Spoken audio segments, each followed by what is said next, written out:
Pinocchio by Collodi. Chapter 1. How it happened that Mr. Cherry, the carpenter, found a piece of wood that laughed and cried like a child. There was once upon a time a king, my little readers will shout together. No, children, you make a mistake. Once upon a time there was a piece of wood. It was not the best, but just a common piece of wood, such as is used in stoves and fireplaces to kindle the fire and warm the rooms in winter. How it happened, I cannot tell, but the fact is that one fine day this piece of wood just happened to be there in the shop of an old carpenter, whose real name was Mr. Antonio, but everyone called him Mr. Cherry, because the tip of his nose was always as red and shiny as a ripe cherry. As soon as Mr. Cherry noticed this piece of wood, he was delighted. He rubbed his hands together joyfully and said, "This has come at exactly the right moment. It is just what I need to make a leg for my little table." Then, without hesitating a moment, he took his sharp axe to strip off the bark and the rough part of the wood. But just as he raised the axe for the first blow, he stopped with his arm in the air, for he heard a very tiny voice begging him gently, "Don't strike me too hard." You can imagine old Mr. Cherry's surprise. He looked round the room to see where the tiny voice had come from, but he saw nobody. He looked under the bench. Nobody. He looked in the cupboard, which was always shut, but there was nobody. He looked in the basket of chips and sawdust. No one. He opened the door and looked out into the street. No one. What was to be done? "I see," he said at last, laughing and scratching his wig. "I must have imagined that tiny voice. Now let's to work." He raised his axe again, and down it went on the piece of wood. "Oh, you hurt me," complained the same tiny voice. This time Mr. Cherry was struck all of a heap. His eyes stood out of his head, his mouth was wide open, and his tongue hung out over his chin, as you see on some fountain masks. As soon as he could speak, he said, trembling and stuttering with fright, "But where did that tiny voice come from that cried, 'Oh'? There's not a living soul here. Is it possible this piece of wood has learnt to cry and complain like a baby? I can't believe it. This piece of wood, just look at it. It's nothing but a piece of firewood, like all the others. When you put it on the fire, it will make a kettle boil. Well then, is someone hidden inside it? If there is, so much the worse for him. I'll attend to him." And he took the poor piece of wood in both hands and without mercy started to beat it against the wall. Then he stopped and listened to hear if any tiny voice were complaining this time. He waited 2 minutes. Nothing. 5 minutes. Nothing. 10 minutes. And still nothing. "Now I understand," he exclaimed, laughing and pulling his wig. "I must have imagined that tiny voice that said, 'Oh.' I'd better do my work." And because he was very frightened, he began singing to encourage himself. Meanwhile, he put the axe down and, taking his plane, began planing and shaping the piece of wood. But while the plane went to and fro, he again heard that tiny voice which said, laughing, "Stop! You're tickling me." This time, poor Mr. Cherry dropped as if struck by lightning. When he opened his eyes, he was sitting on the floor.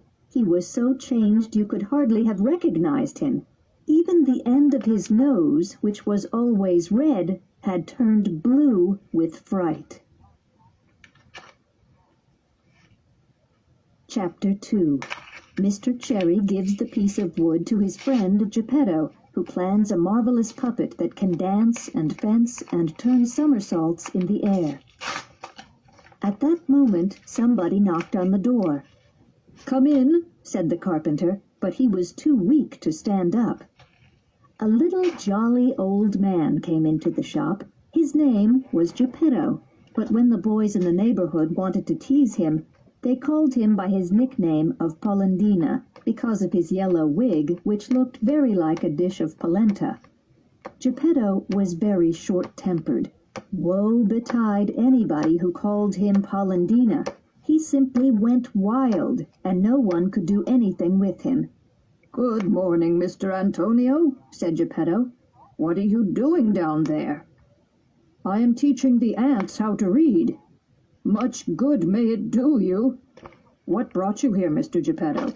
"My legs. Mr. Antonio, I have come to ask you a favor." "Here I am, ready to serve you," answered the carpenter, getting to his knees. "I had an idea this morning." "Let us hear it."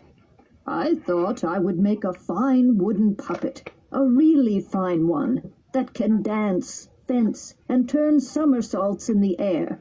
Then, with this puppet, I could travel round the world, and earn my bit of bread and my glass of wine. What do you think about it?" "Bravo, Polendina!" cried that same tiny, mysterious voice. When he heard the name Polendina, Mr. Geppetto became so angry that he turned as red as a ripe pepper. He turned to the carpenter and said in a fury, "Why do you annoy me?" "Who is annoying you?" "You called me Polendina." "No, I didn't." "Oh, perhaps I did it, but I say that it was you." "No." "Yes." "No." "Yes." And as they grew more and more excited, from words they came to blows. They seized one another's wigs, and even hit and bit and scratched each other. At the end of the fight, Geppetto's yellow wig was in Mr. Antonio's hands, and the carpenter's gray wig between Geppetto's teeth. "Give me my wig," said Mr. Antonio. "You give me mine, and let us make a peace treaty." So the two little old men, each taking his own wig, shook hands and promised to be good friends forever. "Now, neighbor Geppetto," said the carpenter, to prove that they were friends again, "what can I do for you?" "I would like to have a little piece of wood to make my marionette. Will you give it to me?" Mr. Antonio, pleased as Punch, hurried to his bench and took the piece of wood which had frightened him so much. But just as he was giving it to his friend, it shook so hard that it slipped out of his hands and struck poor Geppetto's shin. "Ah, this is a fine way to make me a present, Mr. Antonio. You have almost lamed me." "Upon my honor, I didn't do it." "Oh, so I did it then." "It's all the fault of this piece of wood." "Yes, I know the wood hit me, but you threw it at my legs." "I did not throw it at you." "That's a lie." "Geppetto, don't insult me. If you do, I shall call you Polendina." "Blockhead." "Polendina." "Donkey." "Polendina." "Ugly monkey." "Polendina."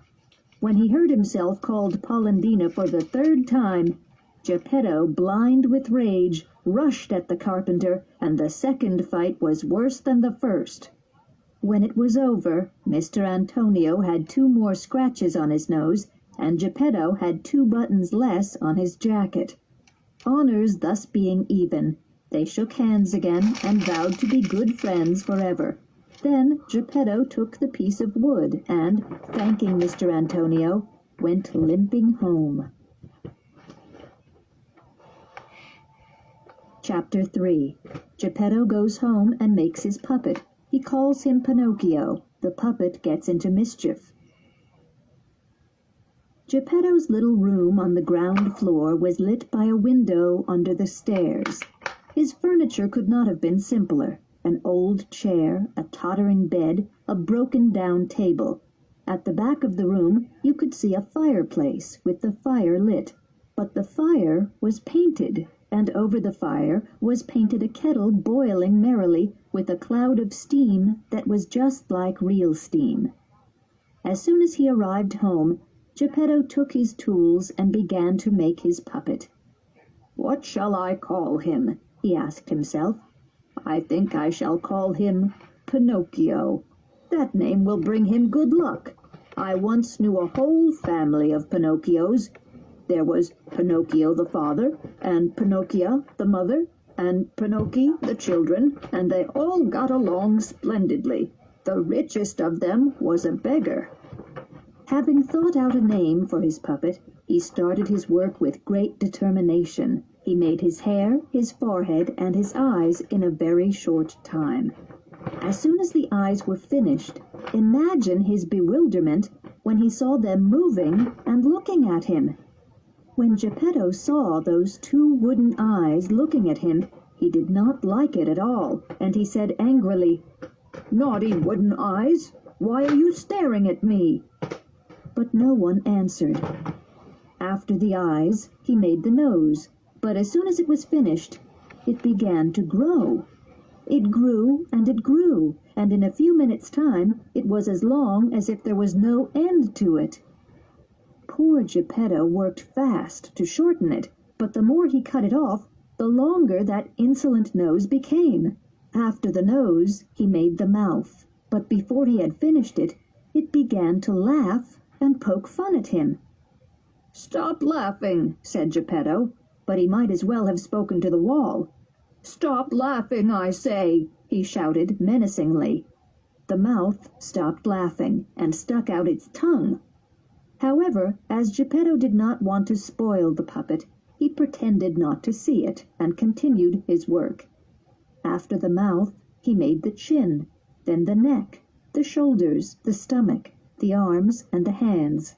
As soon as the hands were finished, Geppetto's wig was snatched from his head. He looked up, and what should he see but his yellow wig in the puppet's hands.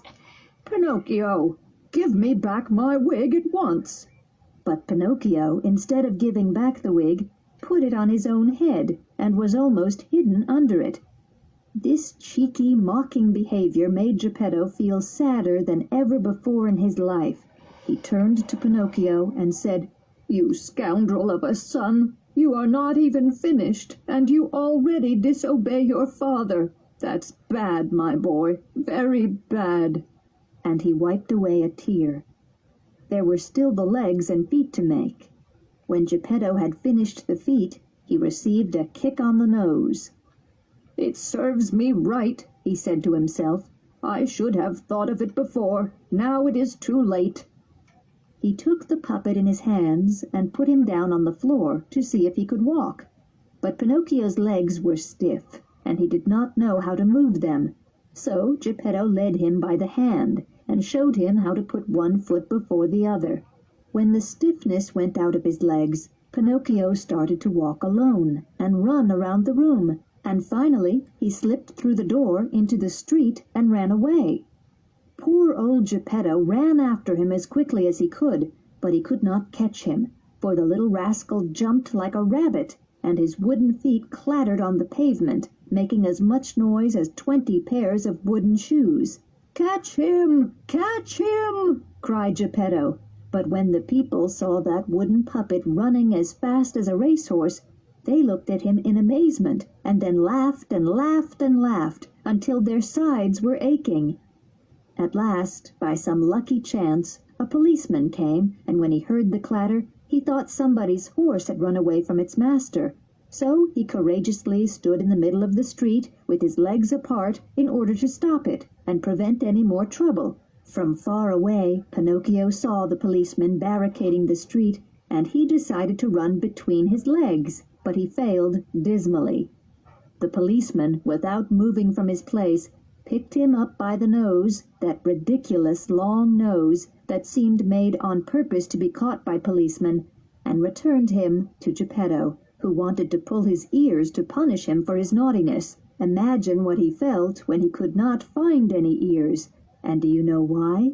Because he had made him in such a hurry that he had forgotten his ears.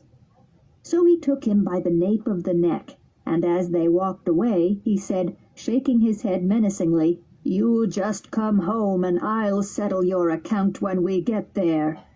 At this threatening remark, Pinocchio threw himself down on the ground and refused to walk. A crowd of idle and inquisitive people gathered around him. Some said one thing, some another. "The poor puppet," said some of them. is right not wanting to go home. Who knows how horribly that bad Geppetto might beat him? And others added with evil tongues, Geppetto seems to be a good man, but he is a perfect tyrant with children. If we leave that poor marionette in his hands, he may tear him to pieces. In short, so much was said and done that the policeman let Pinocchio go and decided to take poor Geppetto to prison. He could not, for the time being, say anything in his own defense, but he cried like a calf, and as they walked towards the prison, he whimpered, "Wretched son, and to think that I worked so hard to make a fine puppet. But serve me right, I ought to have known what would happen." What happened afterwards is almost too much to believe, and I shall tell you about it in the following chapters. Chapter 4. The story of Pinocchio and the talking cricket, in which we see that naughty children do not like to be corrected by those who are wiser than they are. Well, I must tell you, children, that while poor Geppetto was led to prison through no fault of his own, that rascal Pinocchio, left alone, ran home across the fields as quickly as possible. In his hurry, he jumped over high banks, thorn hedges, and ditches full of water, like a kid, or a young hare running away from the hunters. When he arrived home, he found the door ajar. Pushing it open, he went in, and locked it securely after him. Then he threw himself down on the ground with a great sigh of relief. But the relief did not last long, for he heard someone in the room saying, "Gre, gre, gre." "Who is calling me?" said Pinocchio, frightened. "It is I." Pinocchio turned and saw a big cricket creeping up the wall. "Tell me, cricket, who are you?" "I am the talking cricket, and I have lived in this room 100 years or more." "But now this is my room, and you will oblige me by going away at once, without even turning round." "I shall not leave," replied the cricket, "until I have told you a great truth." "Well, then, tell me, and be quick about it." "Woe to those boys who revolt against their parents and run away from home. They will never do any good in this world, and sooner or later they will repent bitterly." "Sing away, cricket, just as long as you please, but as for me, tomorrow at sunrise I am going to leave. For if I stay here, the same will happen to me as happens to other boys. I shall be sent to school, and one way or other, by love or by force, I shall be made to study." "You poor fool! Don't you know that if you spend your time like that, you will grow up to be a great donkey, and everyone will make fun of you?" "Be quiet, you good-for-nothing croaking cricket!" shouted Pinocchio. But the cricket, who was patient and a philosopher too, instead of being offended by such impudence, continued in the same tone. "But if you don't like to go to school, why don't you learn a trade, so that you may at least earn your bread honestly?" "Do you want me to tell you something?" answered Pinocchio, beginning to lose his patience. "Of all the trades in the world, there is only one which really attracts me." "And what might that be?" "To eat, drink, sleep, and amuse myself, and to lead a vagabond life from morning to night." "Let me tell you," said the talking cricket, as calm as ever, "that those who follow that trade finish nearly always in a hospital or in prison." "Be careful, you cricket of ill omen. If you make me angry, woe betide you." "Poor Pinocchio, I am really sorry for you."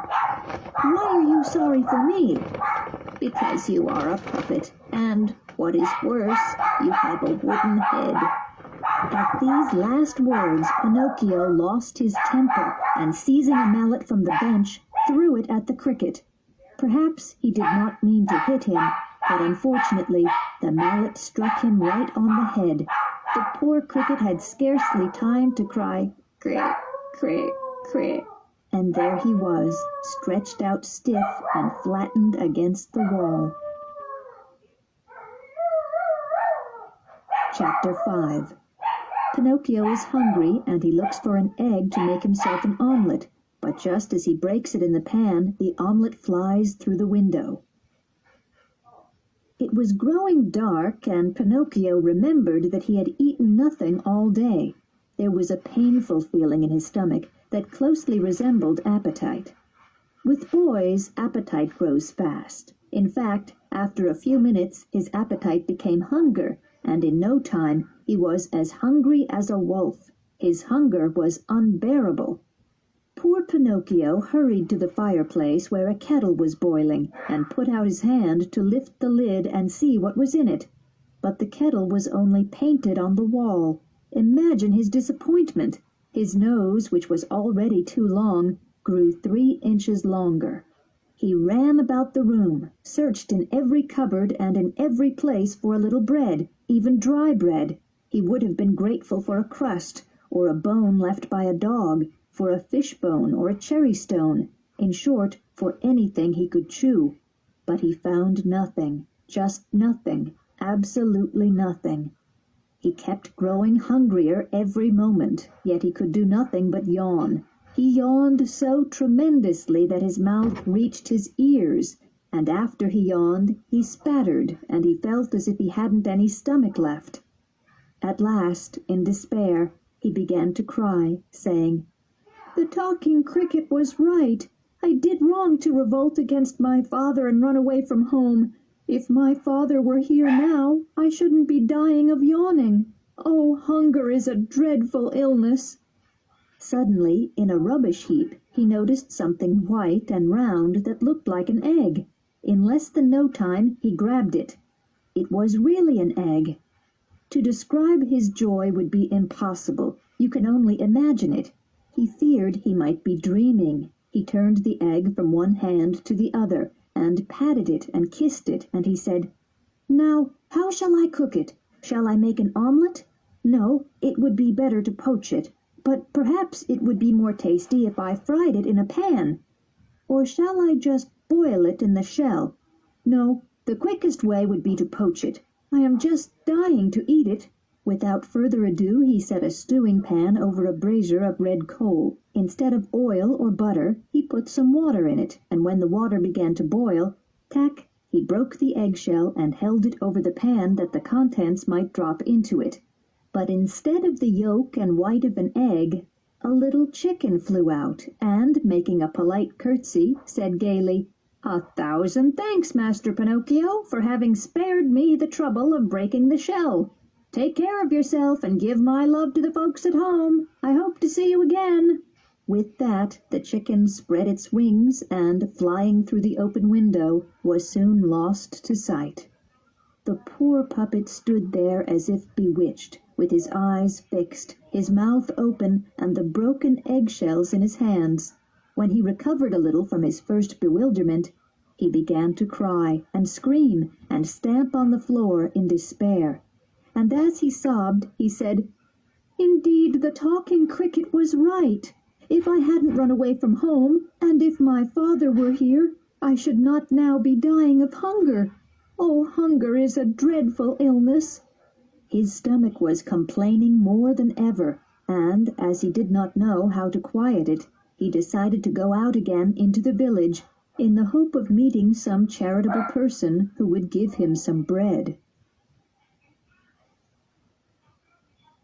Chapter 6. Pinocchio falls asleep with his feet on the brazier, and when he wakes up in the morning, finds them burnt off. It was a windy, cold night. The thunder was fierce, and the lightning as violent as though the sky was on fire. A bitter wind whistled angrily, raising clouds of dust, and making the trees tremble and groan. Pinocchio was frightened of thunder, but he was still more hungry than frightened, so he opened the door and ran as fast as he could to the village, which he soon reached, panting, with his tongue hanging out like a hunting dog's. But all was dark and quiet. The shops were closed, the doors and windows shut, and there was not even a dog in the street.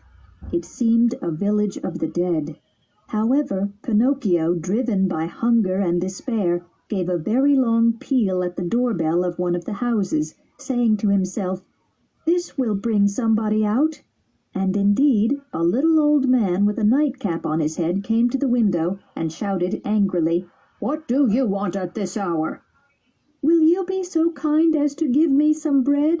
"Wait, I'll be back at once," said the old man, believing that he had to do with one of those street urchins who amuse themselves at night by ringing doorbells and rousing good people who are sleeping peacefully. In half a minute the window was opened, and the same voice called Pinocchio. "Stand under the window and hold out your hand." Pinocchio held out his hands, and a great kettle of water poured down on him, drenching him from head to foot as if he had been a pot of dry geraniums. He went home wet as a rag and exhausted with fatigue and hunger. He had no strength to stand, and so he sat down and put his wet, muddy feet on the brazier full of burning coal. Then he fell asleep, and while he was asleep his feet, which were wooden, caught fire and slowly burned away to cinders. Pinocchio slept and snored as though his feet belonged to someone else. At last, at daybreak, he was awakened by someone rapping on the door. "Who is it?" he called, yawning and rubbing his eyes. "It is I," answered a voice, and it was the voice of Geppetto. Chapter 7. Geppetto comes home and gives Pinocchio the breakfast that the poor man had brought for himself. Poor Pinocchio's eyes were still half closed, and he had not noticed that his feet were burnt off.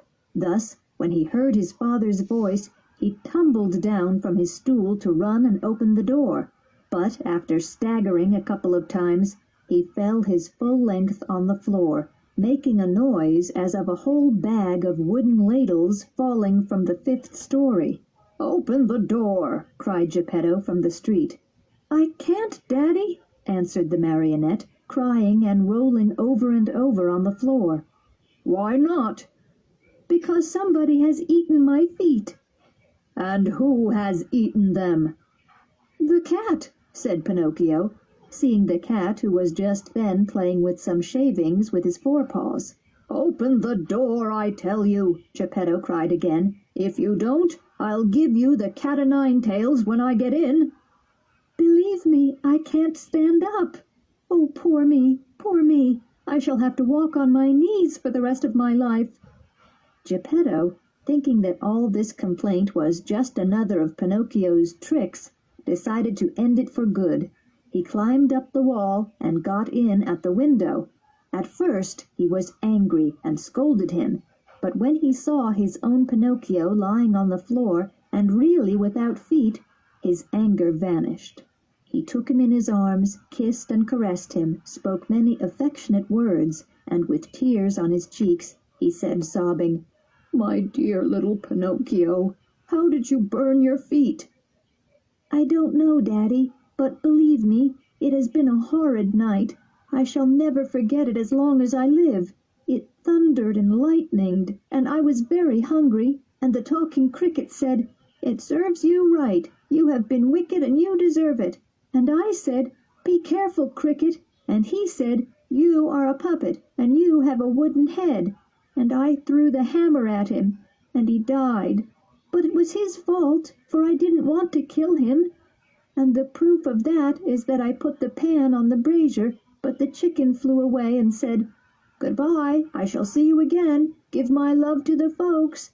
And I got more and more hungry, and for that reason the little old man with the nightcap opened the window and said, 'Stand under the window and hold up your hat.' And I got a kettle full of water on my head. It isn't a disgrace to ask for a bit of bread, is it? I ran back home as quick as I could, and because I was so very hungry, I put my feet on the brazier to dry them. And then you came home, and I felt that my feet were burnt off, and I'm still so hungry, but I have no more feet. Boo-hoo-hoo!" And poor Pinocchio began to cry and scream so loudly that he could have been heard 5 miles away. Geppetto had only understood one thing of all this jumble of words, that Pinocchio was dying of hunger. He took 3 pears out of his pocket and said, giving them to him, "These 3 pears were for my breakfast, but I willingly give them to you. Eat them, and may they do you good." "If you want me to eat them, kindly peel them for me." "Peel them for you?" cried Geppetto, astonished. "I would never have thought, my lad, that you were so refined and fastidious. That's too bad. We should get used from childhood to eating everything and liking it, for one never knows what might happen in this curious world."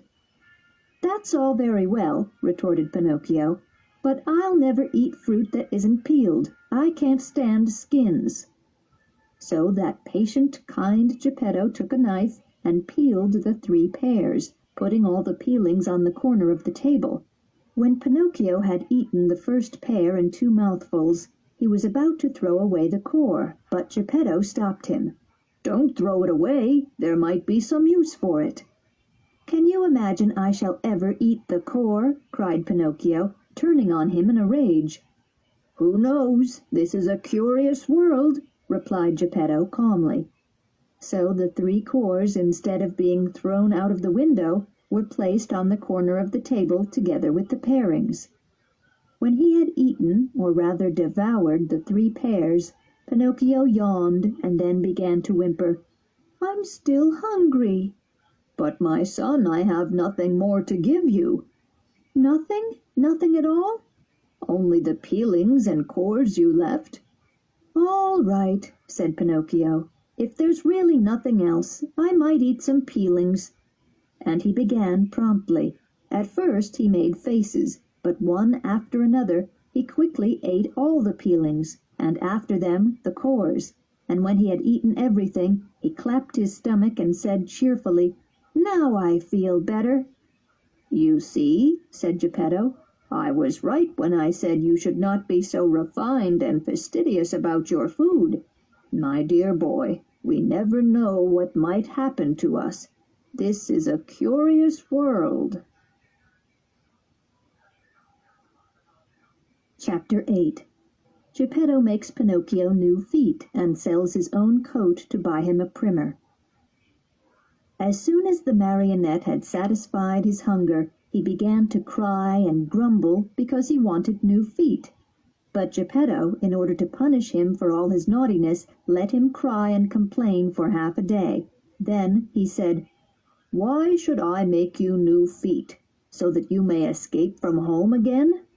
"I promise," said the marionette, sobbing, "that from now on I'll be good." "All children, when they want something, tell the same story," replied Geppetto. "I promise to go to school and study and do my best as a good boy should." "All children, when they want something, say the same thing." "But I'm not like other children. I'm better than all of them, and I always tell the truth. I promise you, Daddy, that I shall learn a trade and be the staff and comfort of your old age." Geppetto tried to look very severe, but his eyes were full of tears and his heart was full of sadness when he saw his poor Pinocchio in such a dreadful state. He did not say another word, but, taking his tools and 2 little pieces of seasoned wood, he set to work as hard as he could. In less than an hour the feet were ready, 2 well-shaped, nimble, swift little feet that might have been carved by a great artist. Then Geppetto said to Pinocchio, "Shut your eyes and go to sleep." Pinocchio shut his eyes and pretended to be asleep, and while he did so, Geppetto, with some glue melted in an eggshell, fastened the feet in place, and he did it so neatly that no one could even see where they were joined together. As soon as Pinocchio discovered he had his feet again, he jumped down from the table where he was lying and began to gambol and dance around the room, nearly mad with joy. "Now, to prove to you how grateful I am," said Pinocchio to his father, "I want to go to school at once."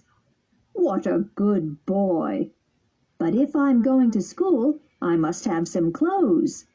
Geppetto, who was poor and had not a farthing in his pocket, made Pinocchio a suit out of flowered paper, a pair of shoes out of bark from a tree, and a cap out of bread. Pinocchio ran to look at himself in a basin of water, and he was so pleased with himself that he said, as he strutted about, "I look exactly like a gentleman." "Yes, indeed," answered Geppetto. "But remember, it is not fine clothes that make a gentleman, but clean clothes." "By the way, speaking of school," added Pinocchio, "there's still something I must have, the most necessary of all." "And that is?" "I have no primer." "That's right. But how shall I get one?" "That's easy. Go to the bookseller and buy one." "And the money?" "I haven't any." "Neither have I," added the good old man, sadly. Pinocchio, although he was usually very cheerful, became sad too, for poverty, when it is real poverty, destroys all joy, even in children.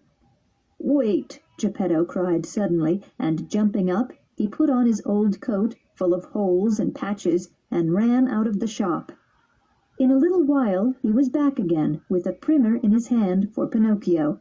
But the poor man was in his shirt sleeves, and it was snowing outside. "Where is your coat, Daddy?" "I have sold it." "Why did you sell it?" "Because it made me too warm."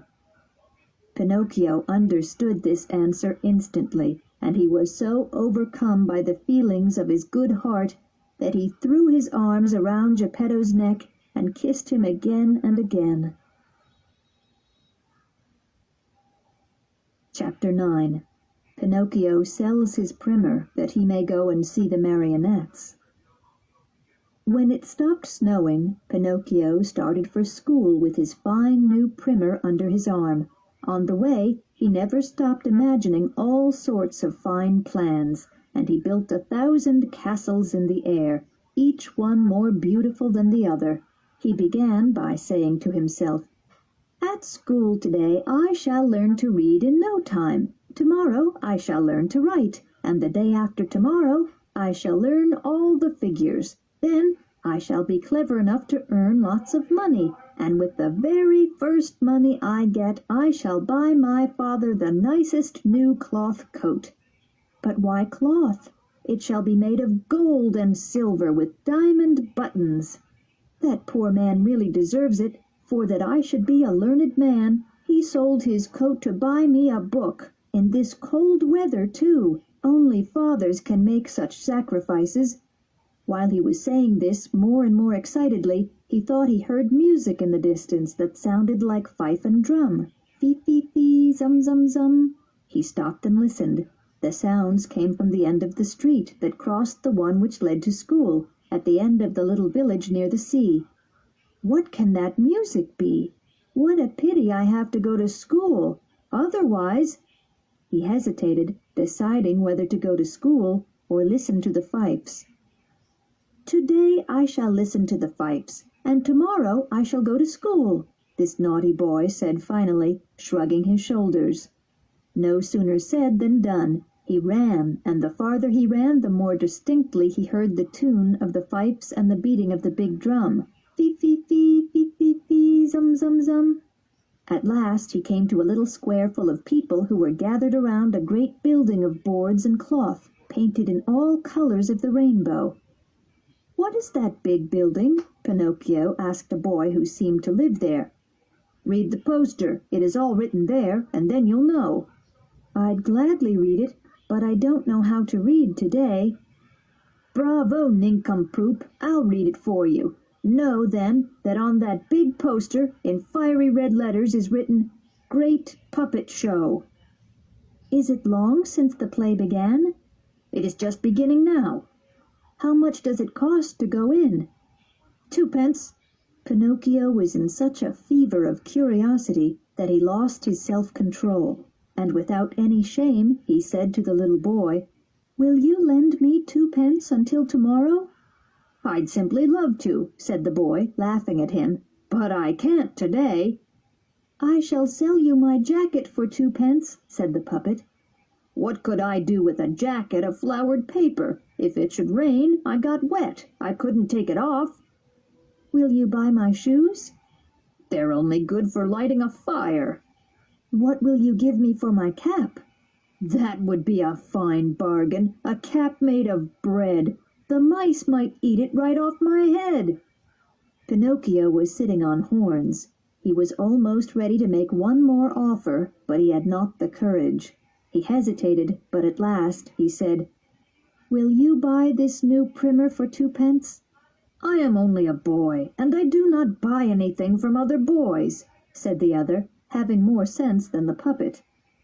"I'll give you 2 pence for the primer," cried an old clothes dealer, who had overheard the conversation.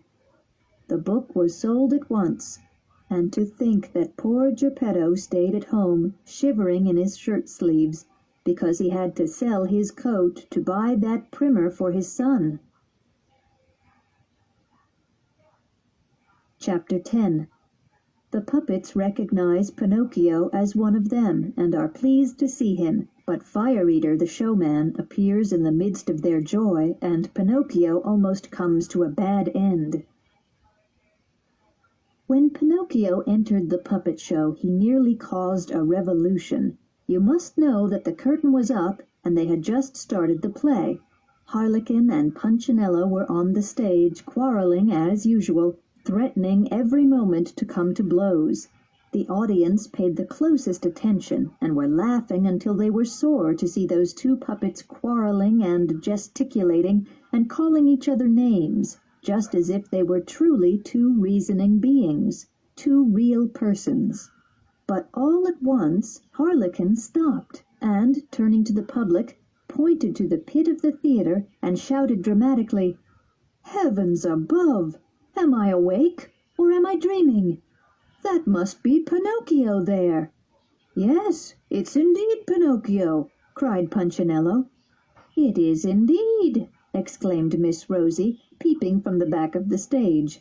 "Here's Pinocchio! Here's Pinocchio!" shouted all the puppets in chorus, running to the stage from every wing. "Here's Pinocchio! Here's our brother Pinocchio! Hurrah for Pinocchio!" "Come up here to me, Pinocchio," cried Harlequin. "Come and throw yourself into the arms of your wooden brothers." At this affectionate invitation, Pinocchio made one jump from the back of the pit to the front seats, another jump, and he landed on the head of the orchestra leader, and from there he jumped to the stage. It is impossible to describe the hugging and kissing that followed, the friendly pinches, the brotherly taps that Pinocchio received from the actors and actresses of that puppet company. It was a very spectacular sight, but the audience, when they saw that the play had stopped, grew impatient and began shouting, "The play! We want the play! Go on with the play!" However, their breath was wasted, for the puppets, instead of continuing the play, redoubled their noise, and, placing Pinocchio on their shoulders, carried him in triumph before the footlights. Suddenly the showman appeared. He was very tall, and so ugly that he frightened anyone who looked at him. His beard was like black ink, and it was so long that it reached the ground. Believe me, he stepped on it when he walked. His mouth was as big as an oven. His eyes were like two burning red lanterns, and he was constantly cracking a great whip made of serpents' and foxes' tails twisted together. When the showman appeared, so unexpectedly, everybody was speechless. No one breathed. You could have heard a fly in the air. Even the poor puppets, male and female, trembled like so many leaves.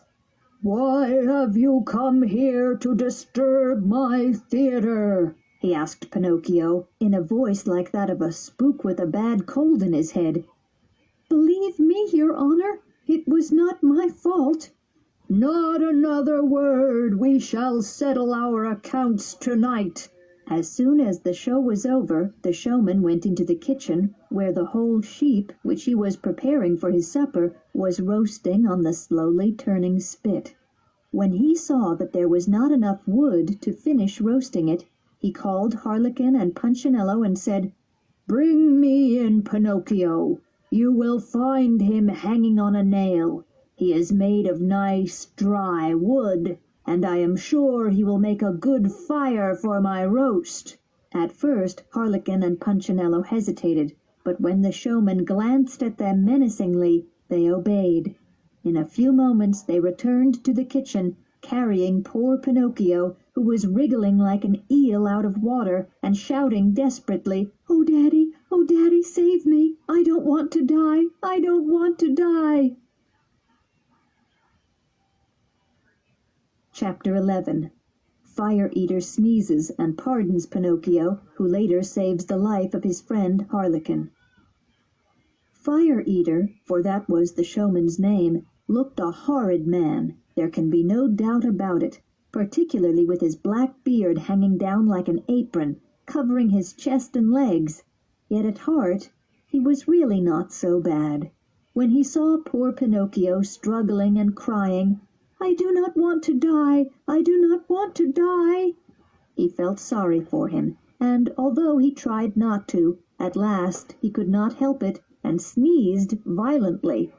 Harlequin, who had been sad and downhearted, and looking like a weeping willow, when he heard that sneeze, became cheerful, and bending towards Pinocchio, whispered, "Good news, brother, the showman has sneezed. That's a sign that he's pitying you, and you are saved."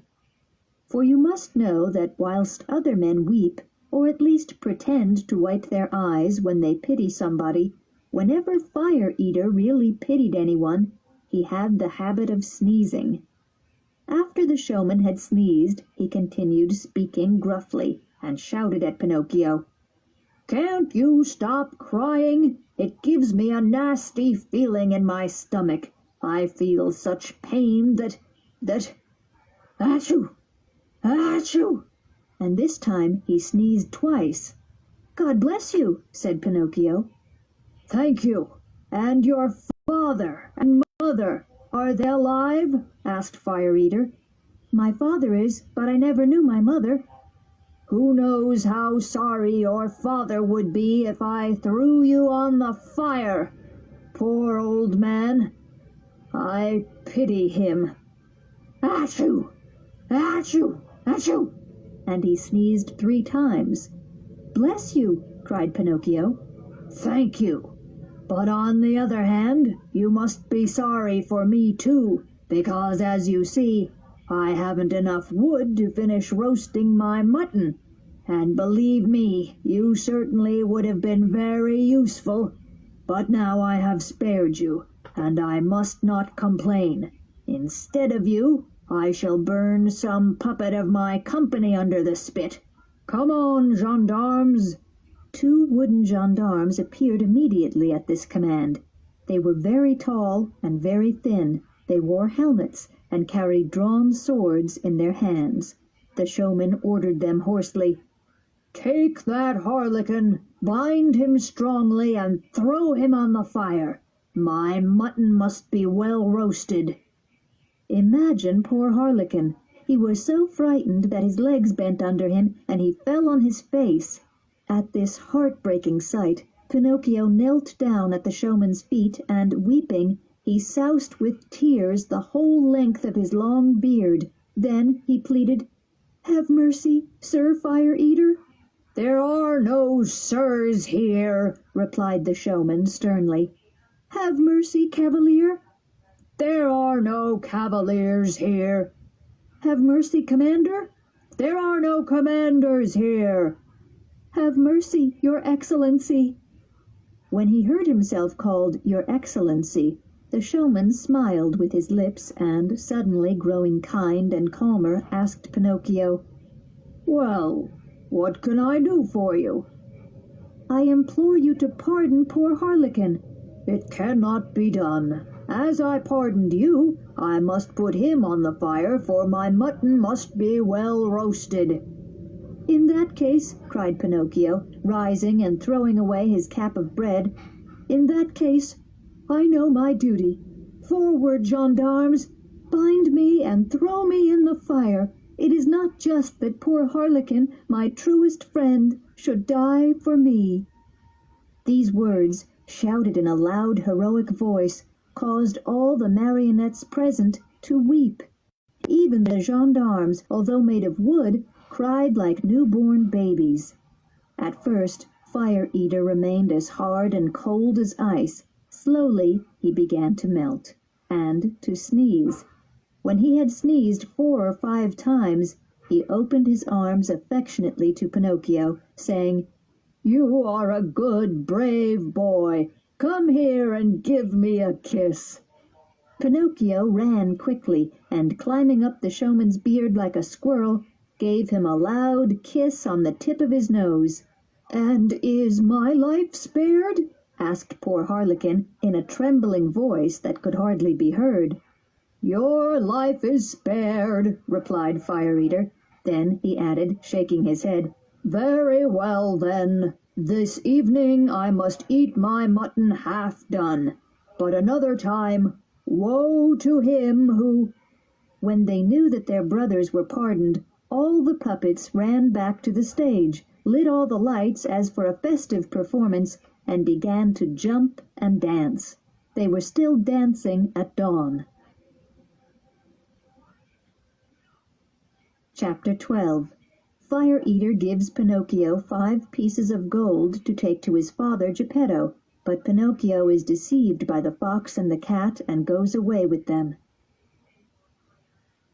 The next day Fire Eater called Pinocchio aside and asked him, "What is your father's name?" "Geppetto." "And what is his trade?" "That of a very poor man." "Does he earn very much?" "He earns as much as he needs for never having a farthing in his pocket. Just imagine, in order to buy a primer for my schooling, he had to sell his only coat, a coat that was so full of holes and patches that it was shameful." "Poor fellow! I am almost sorry for him. Here are 5 gold pieces. Hurry up and give them to him, with my compliments."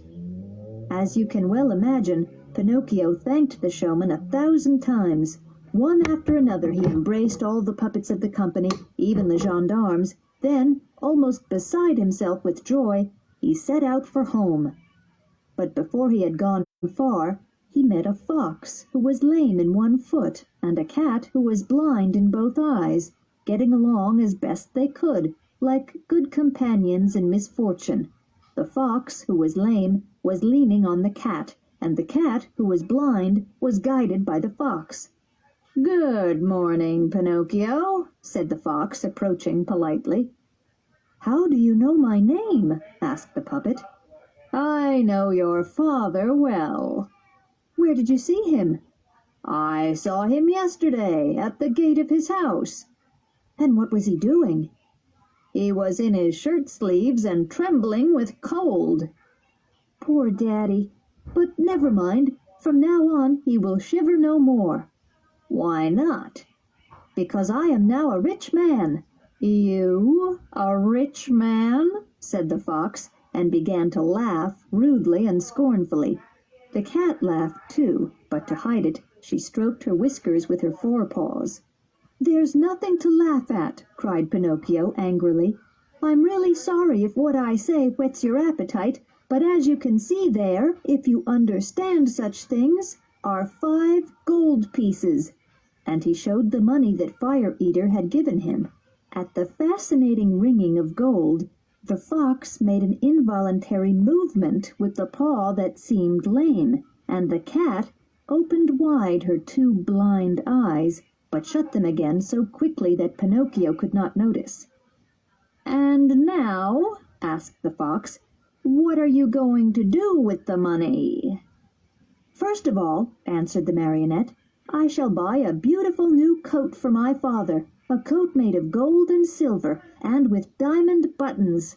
Then I will buy myself a primer." "For yourself?" "Of course, for I mean to go to school and study hard." "Look at me," said the fox. "It is because of my foolish passion for study that I lost the use of my leg." "And look at me," said the cat. "Because of my foolish passion for study, I lost the sight of both my eyes." At that very moment, a white blackbird that was sitting on a hedge by the road sang its usual song and said, "Pinocchio, Don't listen to the advice of evil companions. If you do, you'll regret it. Poor Blackbird, if only he had not said it. The cat, with a great leap, jumped upon him, and, without giving him time to say "oh," swallowed him in a mouthful, feathers and all. Having devoured him, she wiped her mouth, shut her eyes, and shammed blindness as before. "Poor Blackbird," said Pinocchio. "Why did you treat him so?" "I did it to give him a lesson. He will learn not to be so meddlesome again when other people are talking." They had gone nearly halfway towards Pinocchio's home when the fox suddenly stopped and said, "Would you like to double your fortune?" "How do you mean?" "Would you like to multiply those 5 miserable gold pieces into 100, 1,000, 2,000 times?" "Who wouldn't? But how?" "That's very easy, but instead of going home, you must come with us." "And where are you going?" "We are going to Dupeland." Pinocchio thought for a moment and then said resolutely, "No, I'm not going. I'm nearly at home, and I want to go to my father, who is waiting for me. Who knows how much he suffered because I didn't come home? I know I have been a very bad boy, and that the talking cricket was right when he said, 'Disobedient children never do any good in this world.' I have learnt it at my expense, for I have suffered many misfortunes. And last night, in Fire Eater's house, I was nearly—oh, even to think of it makes me shiver." "Well, then," said the fox, "so you really want to go home? Run along, then, and so much the worse for you." "So much the worse for you," repeated the cat. "Think well, Pinocchio, because you're losing a fortune." "A fortune," repeated the cat. "Your 5 gold pieces might become 2,000 in one day." 2,000, repeated the cat. "But how could they possibly become so many?" demanded Pinocchio, opening his mouth wide in astonishment. "I'll explain it to you right now," said the fox. "You must know that in Dupeland there is a sacred field called the Field of Miracles. You dig a little hole in this field, and you put in it, let's say, a gold piece. Then you cover it with earth, water it from the spring with 2 buckets of water, sprinkle 2 pinches of salt over it, and go quietly to bed. During the night the gold pieces will grow and blossom, and the next morning, when you get up and go back to the field, what do you find? You find a marvelous tree, laden with as many gold pieces as an ear of corn has grains at harvest time." "Suppose," said Pinocchio, more bewildered than ever, "that I buried my 5 gold pieces in that field. How many should I find there the next morning?" "That's very easy to tell," replied the fox. "It's a problem that can be solved on your fingers. Suppose every gold piece yields 500 gold pieces. Multiply 500 by 5, and the next morning you will find in your pocket 2,500 shining gold pieces." "Oh, wonderful!" shouted Pinocchio, dancing for joy. "When I have collected these gold pieces, I shall keep 2,000 for myself, and I shall make a present of the other 500 to both of you." "A present? To us?" exclaimed the fox, as if offended. "God forbid!" "God forbid!" repeated the cat. "We do not work for gain," said the fox. "We do everything for other people." "For other people," echoed the cat. "What good people!" thought Pinocchio, and instantly, forgetting his father, the new coat, the primer, and all his good resolutions, he said to the fox and the cat, "Well, let's start. I shall come with you." Chapter 13. The Red Crab Inn. They walked and walked and walked. and finally, towards evening, tired out, they arrived at the Red Crab Inn. "Let us stop here a little while," said the fox, "that we may eat a bite and rest a few hours. At midnight we must go on again, so that we can reach the Field of Miracles early tomorrow morning." They entered the inn and sat down at a table, but none of them had any appetite. The poor cat had a bad indigestion, and could eat no more than 35 mullet with tomato sauce and 4 helpings of tripe with Parmesan cheese, and because she thought the tripe was not well seasoned, she asked 3 times for the butter and grated cheese.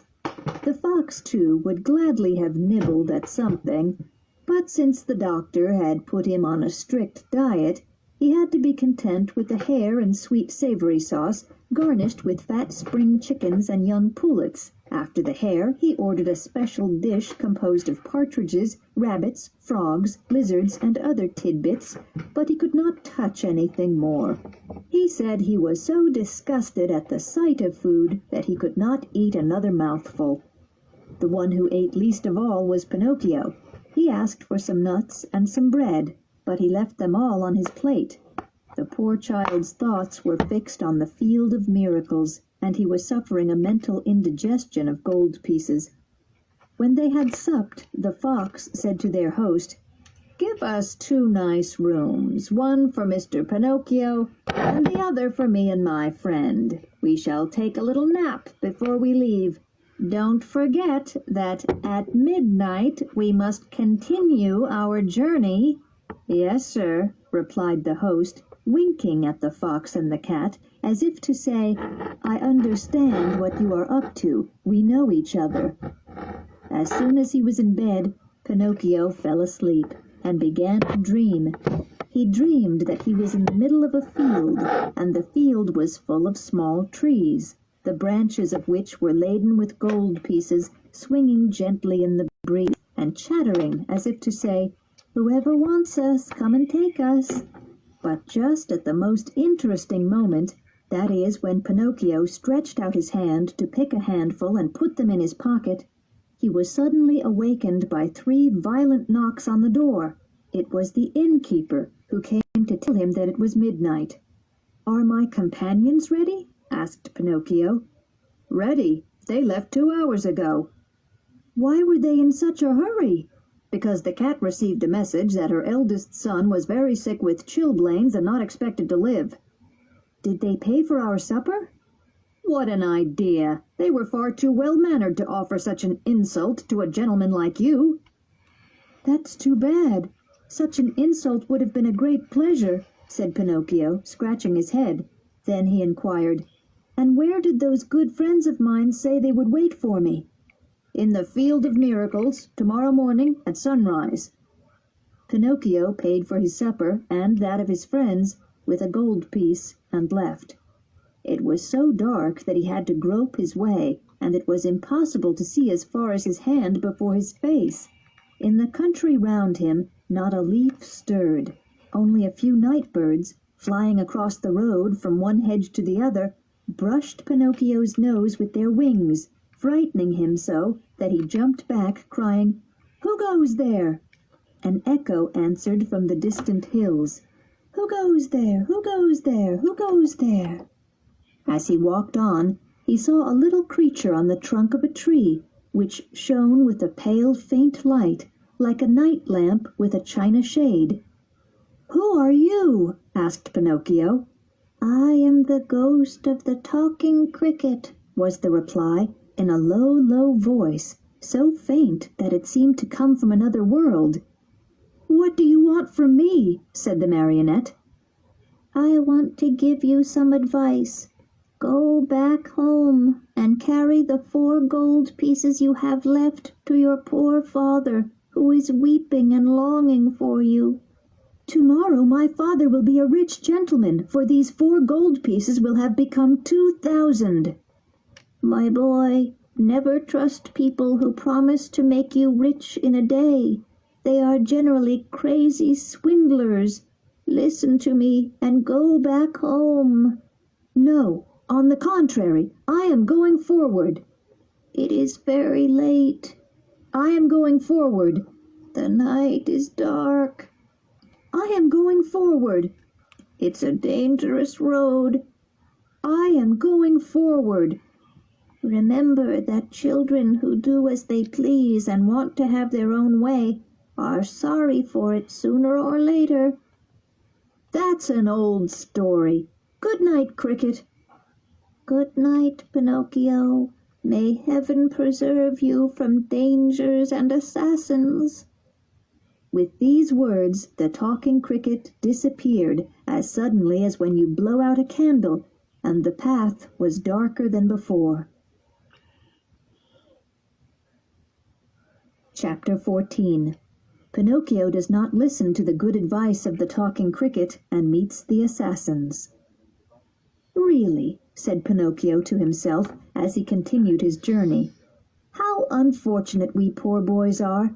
Everybody scolds us, everybody warns us, everybody advises us. When they talk, you would think they are all our fathers or our schoolmasters, all of them, even the talking cricket.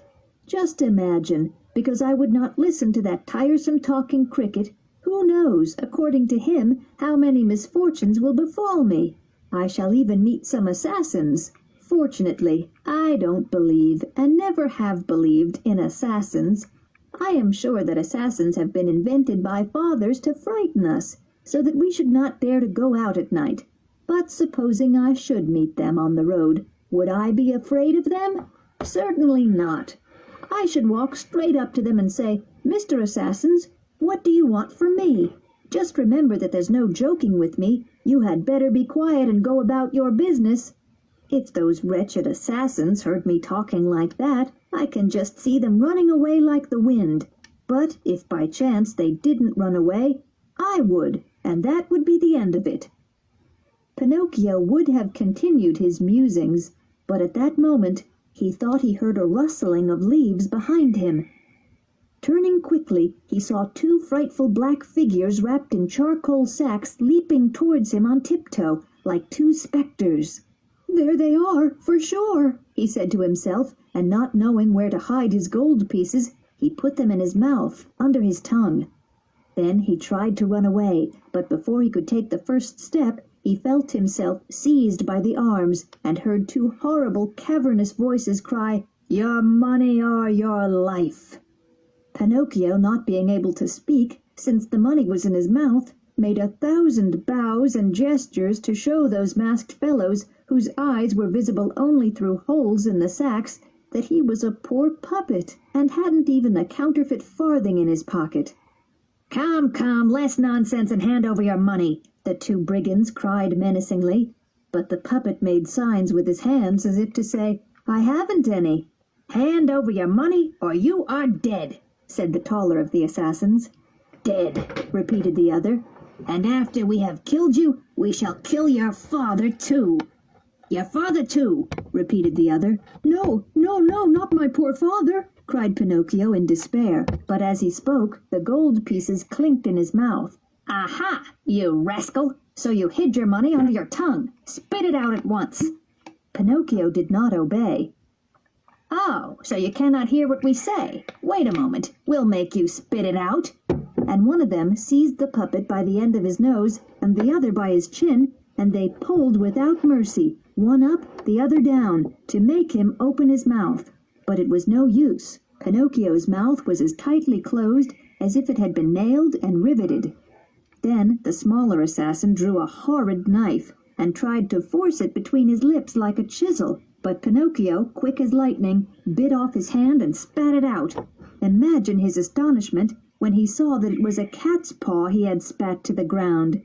Encouraged by this first victory, using his nails, he freed himself from the assassins and jumped over the hedge by the roadside, fled across the country.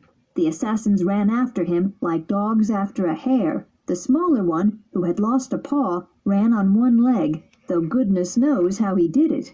After they had run miles and miles, Pinocchio was completely exhausted. Seeing himself lost, he climbed a very tall pine tree and seated himself on its highest branch. The assassins tried to climb after him, but halfway up they slipped and fell to the ground, hurting their hands and feet. Yet they did not give up. They gathered a heap of dry sticks at the foot of the tree and set fire to it. In less than no time, the pine started to burn and blazed like a candle in the wind. Pinocchio, seeing that the flames were mounting fast and not wanting to end his life like a roasted pigeon, leaped down from the treetop and ran again across the fields and vineyards. The assassins followed him, running close without seeming a bit tired. It was nearly daybreak, and they were still running, when suddenly Pinocchio found the way barred by a wide, deep ditch full of dirty, coffee-colored water. What was he to do? 1, 2, 3, cried the puppet, and dashing forward, he jumped over it. The assassins jumped too, but they had not judged the distance properly, and swash, splash, they fell right in the middle of the ditch. Pinocchio heard the splashing of water, and running, he laughed and shouted, "A good bath to you, Mr. Assassins!" He was sure that they were drowned when, turning to look, he saw them both running after him, still wrapped in their sacks, from which the water was dripping as if they were two leaky baskets. Chapter 15. The assassins follow Pinocchio, and, having caught him, hang him on a branch of the big oak tree. This time the puppet thought that the end was near. He was ready to fall to the ground and surrender when he noticed a little house, as white as snow, far away among the dark green trees. "If I had enough breath to get to that house, perhaps I'd be safe," he told himself. Wasting no time, he ran through the wood with the assassins on his track. After a desperate race of nearly 2 hours, he arrived at last, worn out, at the door of the little house. He knocked, but no one answered. He knocked again, louder, for he heard the footsteps of the assassins, but all was silent as before. Seeing that it was useless to knock, he began kicking the door and beating it with his head. At that, a lovely child opened the window. Her hair was blue, and her face as white as wax. Her eyes were closed, and her hands were crossed on her breast. Without moving her lips, she said in a very low voice that seemed to come from another world, "There is nobody in this house. They are all dead." "But at least you should open the door and let me in," cried Pinocchio, weeping and entreating her. "I am dead too." "Dead? Then what are you doing at the window?" "I am waiting for the bier to come and take me away." As she said this, she disappeared, and the window closed itself silently. "Oh, beautiful blue-haired child," cried Pinocchio, "open the door, for pity's sake. Have mercy on a poor boy pursued by assassins." But before he could finish, he felt himself seized by the neck and heard those cruel, threatening voices, "This time you won't escape." The puppet, feeling that his end was near, began to tremble so violently that his joints of his wooden legs creaked, and the gold pieces under his tongue clinked together. "Now then," demanded the assassins, "will you open your mouth or will you not? You won't answer, eh? Well, leave it to us. We'll open it for you this time." And, drawing 2 great knives as sharp as razors, slash! They stabbed him savagely. Luckily, the puppet was made of the hardest wood, and the knives broke into 1,000 pieces. Only the handles remained in the assassins' hands, who stood staring at each other. "Now I see," said one of them. "He must be hung. Let us hang him." "Let us hang him," repeated the other. No sooner said than done. They bound his arms behind his back, and, putting a running noose around his throat, they tied him to a branch of a big oak tree. Then they sat down on the grass and waited for his last kick. But after 3 hours, the puppet's eyes were still wide open, and he was kicking stronger than ever. Losing their patience and tired of waiting, they turned to Pinocchio and said with a sneering voice, "Goodbye until tomorrow, when we shall be back. And let's hope you'll be so polite as to see that we find you very dead and your mouth wide open." Then they left. Meanwhile, a stormy north wind had begun to blow, and it raged and whistled and blew the poor puppet back and forth as fast as a bell clapper on a wedding day. It hurt him dreadfully, and the running noose tightened around his throat so that he could not breathe. Little by little his eyes grew dim, and although he felt that death was near, still he hoped that some kind person might come and save him. He waited and waited, but nobody came. Absolutely nobody. Then he remembered his poor father, and he stammered, half dead as he was, "Oh, Daddy, if only you were here." He could say no more. He closed his eyes, opened his mouth, stretched out his legs, shuddered all over, and became stiff. This book is continued on Disc 2.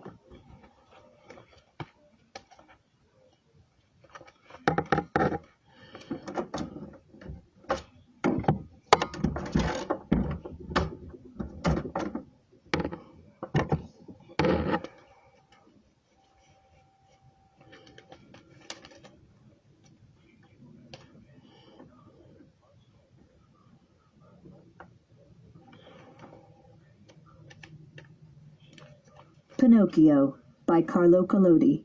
Disc 2. Chapter 16. The beautiful blue-haired child saves the puppet. She puts him in bed and calls 3 doctors to know whether he is alive or dead. While poor Pinocchio hung on a branch of the big oak tree, seemed more dead than alive, the beautiful child with the blue hair looked out of the window again. She felt very sorry for the unfortunate puppet who, hanging by his neck, was dancing to the music of the cold north wind. She clapped her hands 3 times, faintly. At this signal there was a rustling as of flapping wings, and a large falcon flew to the window-sill. "What are your orders, beautiful fairy?" asked the falcon, lowering his beak in reverence. For you must know that the child with the blue hair was no other than a good-hearted fairy who had lived in that wood for more than 1,000 years. "Do you see that puppet hanging on a branch of the big oak?" "I see him." "Very well. Fly there quickly, break the knot that holds him with your strong beak, and lay him gently on the grass at the foot of the tree." The falcon flew away, and in 2 minutes he returned, saying, "I obeyed your order." "How did you find him?" "He seems to be dead, but he cannot be quite dead, for as soon as I loosened the running noose that strangled his neck, he murmured, 'Now I feel better.'" The fairy clapped her hands twice, and a magnificent poodle appeared, walking upright on his hind legs, as if he were a man. The poodle was dressed like a coachman in his Sunday best. He had a 3-cornered hat trimmed with gold, a white curly wig reaching his shoulders, a chocolate-colored waistcoat with diamond buttons and 2 large pockets for the bones his mistress gave him at dinner, a pair of breeches of crimson velvet, silk stockings, low boots, and a kind of umbrella case made of blue satin to put his tail in when it was raining. "Be quick, Medoro," said the fairy. "Get out my finest carriage from my coach-house and drive to the wood. When you come back to the big oak, you will find a poor puppet lying half dead on the grass.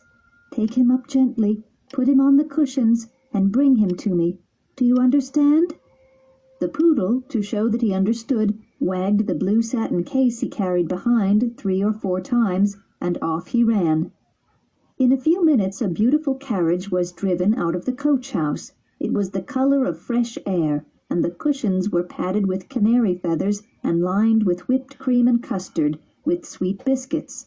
It was drawn by 100 pairs of white mice, and the poodle, sitting on the box, cracked his whip like a driver afraid of being late.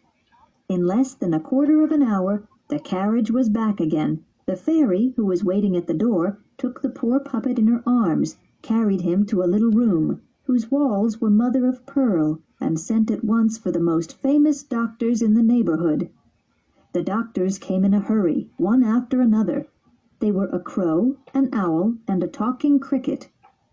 "Gentlemen, I should like you to tell me," said the fairy, as the doctors stood around Pinocchio's bed, I should like you gentlemen to tell me if this unfortunate puppet is dead or alive." The crow came forward first, and felt Pinocchio's pulse. Then he felt his nose, and finally his little toe. Having examined him carefully, he solemnly declared, "It is my opinion that this puppet is quite dead. But if unfortunately he is not dead, then that would be a sure sign that he is still alive." "I regret very much," said the owl, "to contradict the crow, my illustrious friend and colleague, but according to my opinion this puppet is still alive. But if, unfortunately, he is not alive, then that would be a sign that he is really dead." "And have you nothing to say?" inquired the fairy, turning to the talking cricket. "I think that when a prudent physician does not know what to say, the wisest thing he can do is to remain silent. For the rest, this puppet's face is not new to me. I have seen him before." Pinocchio, who until that moment had seemed as lifeless as a real piece of wood, started to shudder, shaking the whole bed. "The puppet there," continued the talking cricket, "is a perfect rogue." Pinocchio opened his eyes but closed them again quickly. "He is a rogue, a good-for-nothing, a vagabond." Pinocchio hid his face beneath the sheet. "That puppet is a disobedient son who will make his poor old father die of a broken heart." Just then a smothered sobbing and crying could be heard in the room.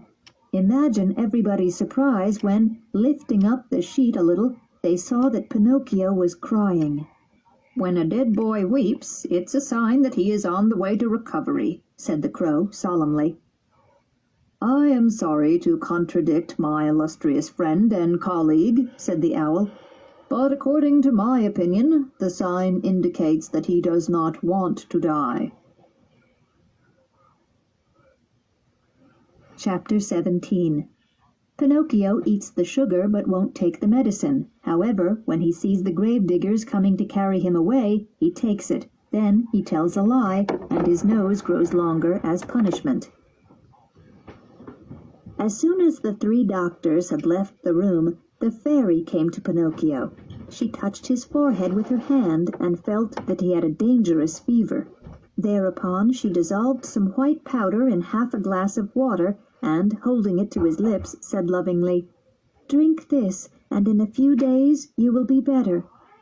Pinocchio looked at the glass, made a sour face, and asked in a complaining voice, "Is it sweet or bitter?" "It is bitter, but it will do you good." "If it's bitter, I won't drink it." "Listen to me and drink it." "I don't like anything bitter." "If you drink it, I shall give you a lump of sugar to take the taste out of your mouth." "Where is the lump of sugar?" "Here it is," said the fairy, taking one out of a golden sugar basin. "First I want the lump of sugar, and then I'll drink the horrid bitter water." "You promise to drink it?" "Yes." The fairy gave him the sugar, and Pinocchio crunched and swallowed it in a second, saying as he licked his lips, "It would be fine if sugar were medicine. I'd take it every day." "Now keep your promise and drink these few drops of water. They will bring back your health." Pinocchio took the glass in his hand unwillingly. He brought it to his nose and held it to his lips, then again to his nose, and at last he said, "It's too bitter, it's too bitter. I can't drink it."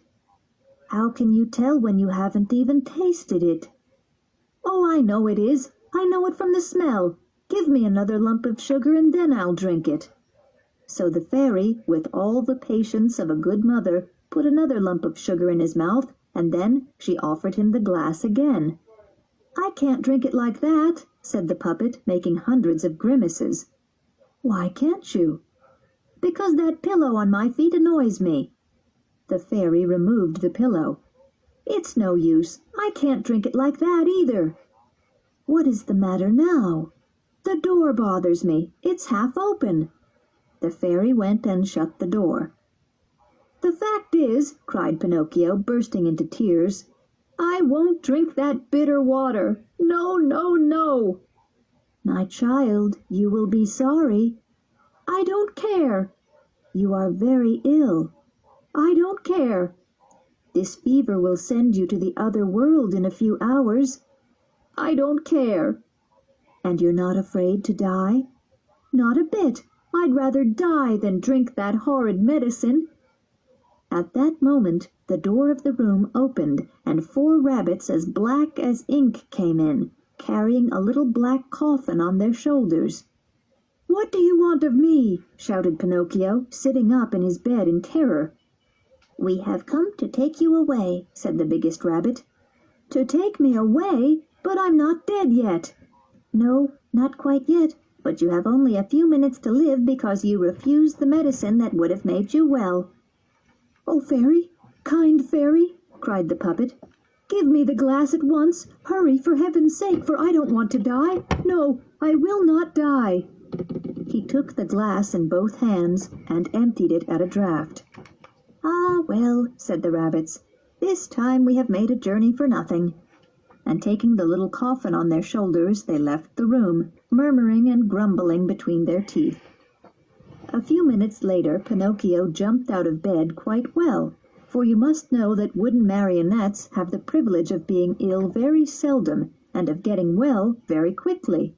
When the fairy saw him running and rushing about the room as gay and lively as a young rooster, she said, "So my medicine really did do you good." "I should say so. It brought me back to life." "Then for heaven's sake, why was it so hard to make you drink it?" "I think because we boys are all like that. We fear the medicine more than the sickness." "Shame on you. Boys should know that the right medicine taken in time might save them from a serious illness, perhaps even from death." "Oh, another time I won't make so much fuss. I'll remember those black rabbits with the coffin on their shoulders and take the glass at once, and down it will go." "Now come here and tell me how it happened that you fell into the hands of assassins." "It was like this. The showman, Fire Eater, gave me some gold pieces and said, 'Here, take these to your father.' But on the road I met the fox and the cat, 2 very decent people, and they said, 'Would you like to change these pieces into 1,000, yes, into 2,000 gold pieces? Come with us, and we will take you to the field of miracles.' So I said, 'Let us go.' And they said, 'Let's stop at the Red Crab Inn and continue our way after midnight.' And when I woke up, they were not there, because they had left already. Then I started after them in the dark, and I couldn't tell you how dark it was. And so I met 2 assassins in coal sacks who said to me, 'Hand over your money.' And I said, 'I haven't any,' because I had hidden the 4 gold pieces in my mouth. One of the assassins tried to put his hand in my mouth, and I bit it off. But what I spat out wasn't a hand, but a cat's paw, and the assassins ran after me, and I ran and ran until they caught me and hung me by the neck to a tree in the wood, saying, 'We'll come back tomorrow, and then you will be dead, and your mouth will be open, and we'll get the money hidden under your tongue.'" "Where are the 4 gold pieces now?" asked the fairy. "I've lost them," answered Pinocchio. But he told a lie, for he had them in his pocket. No sooner had he told this lie than his nose, which was already very long, became 2 inches longer. "Where did you lose them?" "In the wood near by." At this second lie his nose became still longer. "If you lost them near here," said the fairy, "we can search for them, for everything lost in that wood can easily be found." "Oh, now I remember everything," replied the puppet, greatly confused. "I didn't lose the money. I swallowed it when I was drinking your medicine." At this third lie his nose grew so long that poor Pinocchio could not move in any direction. If he turned one way, his nose hit the bed or the window panes. If he turned the other, it struck the walls or the door. If he raised his head a little, there was a danger of putting his nose into the fairy's eyes. The fairy looked at him and laughed. "What are you laughing at?" asked the puppet, much embarrassed and worried about his nose, which was growing to such a size. "I am laughing at the lies you have told." "How did you know I was telling lies?" "Lies, my dear boy, can easily be recognized. There are 2 kinds of them. those with short legs and those with long noses. Your kind have long noses." Pinocchio wanted to hide his face for shame. He tried to run out of the room, but he could not, for his nose was so long that he could not go through the door. Chapter 18. Pinocchio again sees the fox and the cat and goes with them to sow his money in the field of miracles. As you may imagine, the fairy let the puppet scream and cry a good half-hour because of his long nose, which he could not get through the door. She did this to teach him a good lesson, and to correct him of the very bad habit of lying, which is one of the worst habits a boy can have. But when she saw his face disfigured from crying, and his eyes sticking out of his head, she pitied him, so she clapped her hands, at which signal 1,000 big woodpeckers flew in at the window, and perching on Pinocchio's nose, pecked away at it with so much zeal that in a few minutes that big ridiculous thing was reduced to its usual size. "How good you are, dear fairy," said the puppet, wiping his eyes. "I love you so much." "I love you too," answered the fairy, "and if you want to stay with me, you shall be my little brother, and I will be your darling sister." "I'd like to stay with you, but what about my daddy?" "I have thought of everything, and your father already knows everything. He will be here tonight." "Really?" exclaimed Pinocchio, jumping for joy. "Then, dearest fairy, if you don't mind, I shall go out to meet him. I can't wait any longer to see and kiss that poor old man who has suffered so much for me." "Go by all means, but don't get lost. Take the road through the wood, and you will surely meet him." Pinocchio left, and as soon as he reached the wood, he began to run like a deer. At a certain place in front of the big oak tree, he stopped, because he thought he heard people moving in the bushes. And indeed, there appeared all at once on the road, can you guess who? The fox and the cat, his 2 traveling companions, with whom he had supped at the Red Crab Inn. "Here is our dear Pinocchio!" exclaimed the fox, embracing and kissing him. "How do you come to be here?" "How do you come to be here?" repeated the cat. "It's a very long story," said the puppet. "I'll tell it when I have time, though you should know this much, that the other night, when you left me alone in the inn, I encountered assassins on the road." "Assassins? Oh, my poor friend Pinocchio! And what did they want?" "They wanted to rob me of my gold." "Infamous people!" said the fox. "Most infamous people," added the cat. "But I ran away," continued the puppet, "and they chased me until they caught me and hung me to a branch of that oak tree." And Pinocchio pointed to the big oak. "Did you ever hear anything more horrible?" said the fox. "What a world we are condemned to live in! Where can honest people like us find shelter?" While talking, Pinocchio noticed that the cat was lame of her right foreleg, since the paw with all its claws was missing. So he said to her, "What has become of your paw?" The cat wanted to say something, but got confused, so the fox answered quickly, "My friend is too modest. That is why she doesn't answer, but I shall answer for her. About an hour ago we met an old wolf on the road, who was almost fainting from hunger. He asked alms of us, but we hadn't even a fish bone to give him. So what do you think my friend did? My friend who has the heart of a Caesar? She bit off her own paw and gave it to the poor beast, so that he could eat something." As he told this, the fox wiped a tear. Pinocchio was so deeply touched that he went to the cat and whispered in her ear, "If all cats were like you, mice would be fortunate creatures." "And what are you doing here?" asked the fox. "I'm waiting for my father. He might come any moment." "And your gold pieces?" "They are all in my pocket, except the one I spent at the inn at the Red Crab."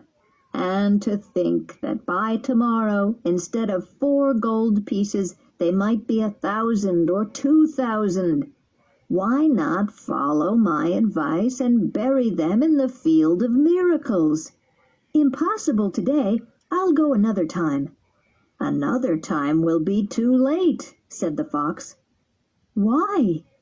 Because a rich man has bought the field, and after tomorrow nobody will be allowed to bury his money there. How far away is the field of miracles? Hardly 2 miles. Will you come with us? You will be there in half an hour, and bury your 4 gold pieces at once, and after a few minutes you shall have 2,000, and return in the evening with your pockets full. Will you come? Pinocchio remembered the good fairy, old Geppetto, and the warnings of the talking cricket, yet in the end he did as all boys do who have no sense and no heart, that is, he shook his head and said to the fox and the cat, "Let's go, I'll come with you," and off they went. They had walked about half a day when they came to a place called Fool's Trap. As soon as they entered the city, Pinocchio saw that the streets were full of dogs who had lost their hair, and whose mouths were wide open from hunger. There were shorn sheep, trembling with cold, roosters without their crests and combs, who were begging for a grain of maize, butterflies who could not fly because they had sold their beautiful wings, peacocks without tails, who were ashamed to be seen, and pheasants who were crawling along, mourning for their beautiful gold and silver feathers lost forever. In the midst of these beggars and shamefaced beasts, from time to time, elegant carriages passed by with a fox or a thievish magpie or some bird of prey inside. "But where is the field of miracles?" asked Pinocchio. "Just a few yards from here." They crossed the city, and, going beyond the walls, they came to a lonely field that looked just like any other field. "Here we are," said the fox. "Now get to work and dig a small hole with your hands and put your gold pieces in." Pinocchio obeyed. He dug a hole, put into it the 4 gold pieces he still had, and covered them up with some earth. "Now then," said the fox, "go to the dam close by, bring a bucket of water, and water the ground where you have sown your fortune." Pinocchio went to the dam, and, as he did not have a bucket, he took one of his old shoes, filled it with water, and watered the earth which covered his money. "What else must I do?" "Nothing else," answered the fox. "Now we can go away. You must come back in about 20 minutes, and you will see a little tree already growing through the earth, with its branches covered with money." The poor puppet was beside himself with joy, and he thanked the fox and the cat 1,000 times and promised them a lovely present. "We don't want presents," answered the 2 scoundrels. "It's quite enough for us to have shown you how to get rich without hard work. That makes us as happy as can be." With these words they said good-bye to Pinocchio, and, wishing him a splendid harvest, they went about their business. Chapter 19. Pinocchio loses his money, and he is sent to prison where he spends 4 months. The puppet went back to the town and started to count the minutes one by one. When he thought that 20 minutes were over, he ran back to the field of miracles. He ran as fast as he could, his heart beating like a grandfather clock, tick-tock, tick-tock, while he talked to himself. "Suppose, instead of 1,000 gold pieces, I find 2,000 on the branches of the tree, or instead of 2,000, 5,000, or instead of 5,000, 100,000. Oh, what a fine gentleman I shall be then! I shall have a magnificent palace, and 1,000 wooden ponies, and 1,000 stables to play with, and a cellar full of lollies and cordials, and a library brimful of candies and tarts and cakes, and almond biscuits and cream puffs." While he was thus talking to himself, he came near the field, and stopped to look if he could see a tree with branches laden with money. But he saw nothing. He went a little nearer. Still nothing. He entered the field, went to the spot where he had buried his gold pieces, and still nothing at all. He stood there pondering, and forgetting the rules and regulations of good manners, he took his hand out of his pocket and scratched his head with all his might.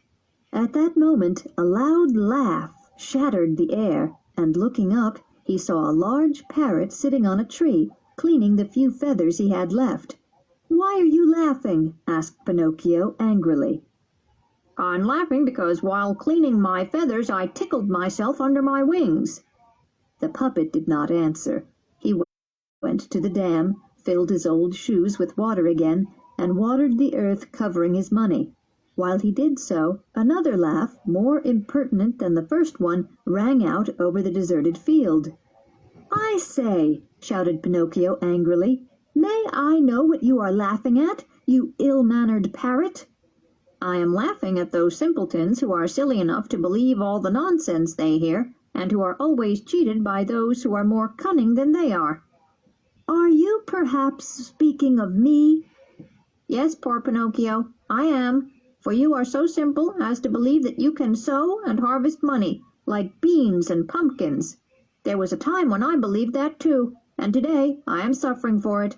Today, alas, it is too late, I have learnt that to earn money honestly, you must know how to do it with the labor of your hands, or with your brains." "I don't understand," said the puppet, trembling with fear. "Patience, I shall explain it plainer," answered the parrot. "While you were in the city, the fox and the cat returned here. They dug out your money and ran away like the wind. You must be a quick runner if you want to catch them." Pinocchio stood there with his mouth open, and as he did not believe what the parrot said, he began to dig up the earth he had watered. He dug and dug and dug, until he had a hole big enough for a haystack, but money there was none. Then, in desperation, he ran back to the town, and went to the courthouse to denounce the rascals who had robbed him. The judge was an old gorilla, who was very, very old, and looked most respectable with his white beard, but mostly for his gold spectacles without lenses, which he had to wear always because of an inflammation of the eyes that he had had for many years. In the judge's presence Pinocchio told all the circumstances of the infamous fraud of which he had been the victim. He gave the names, surnames, and all other details of these rascals, and finished by demanding justice. The judge, as he was very much interested in the story, listened to him with good will, and was extremely sorry for him. When the puppet had told everything, he stretched out his hand and rang a bell. At the sound, 2 mastiffs appeared, dressed like policemen. The judge pointed to Pinocchio and said, "This poor fellow has been robbed of 4 gold pieces. Take him to the prison immediately." Pinocchio was flabbergasted as he heard this sentence, which came like lightning out of a blue sky. He tried to protest, but the policemen did not want to waste any time, so they put their paws on his mouth and took him to jail. And there he remained for 4 months. 4 long months. And he would have remained longer had it not happened, fortunately, that the young Emperor of Foolstrap, having won a big victory over his enemies, commanded a great public rejoicing. There were illuminations, fireworks, horse and bicycle races, and first and foremost, he ordered the prisons to be opened, and every rascal to receive his freedom. "If the others can go, I want to go too," Pinocchio told the jailer. "Oh, no, you can't," replied the jailer, "for you are not in that class." "I beg your pardon," said Pinocchio. "I am a rascal too." "In that case you are perfectly right," said the jailer, and taking off his cap respectfully, he bowed, opened the prison door, and let him out. Chapter 20. When Pinocchio is freed from the prison, he sets out for the fairy's house, but on the way he meets a horrible serpent, and afterwards is caught in a trap.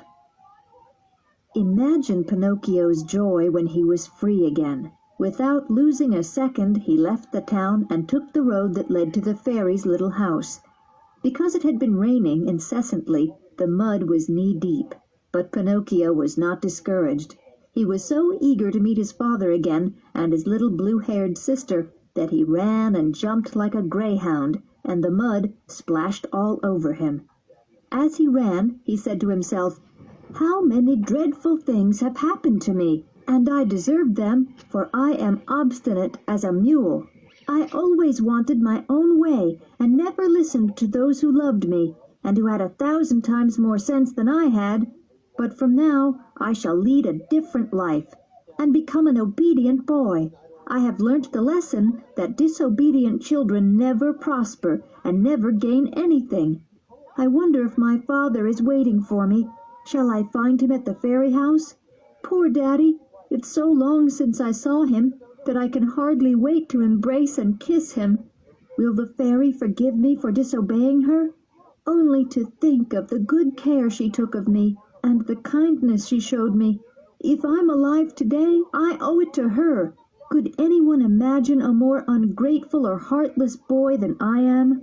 Scarcely had he finished his pondering when he stopped, suddenly frightened, and went 4 steps back. What had he seen? He saw a huge serpent stretched across the road. Its skin was green, its eyes were fiery, and its pointed tail smoked like a chimney.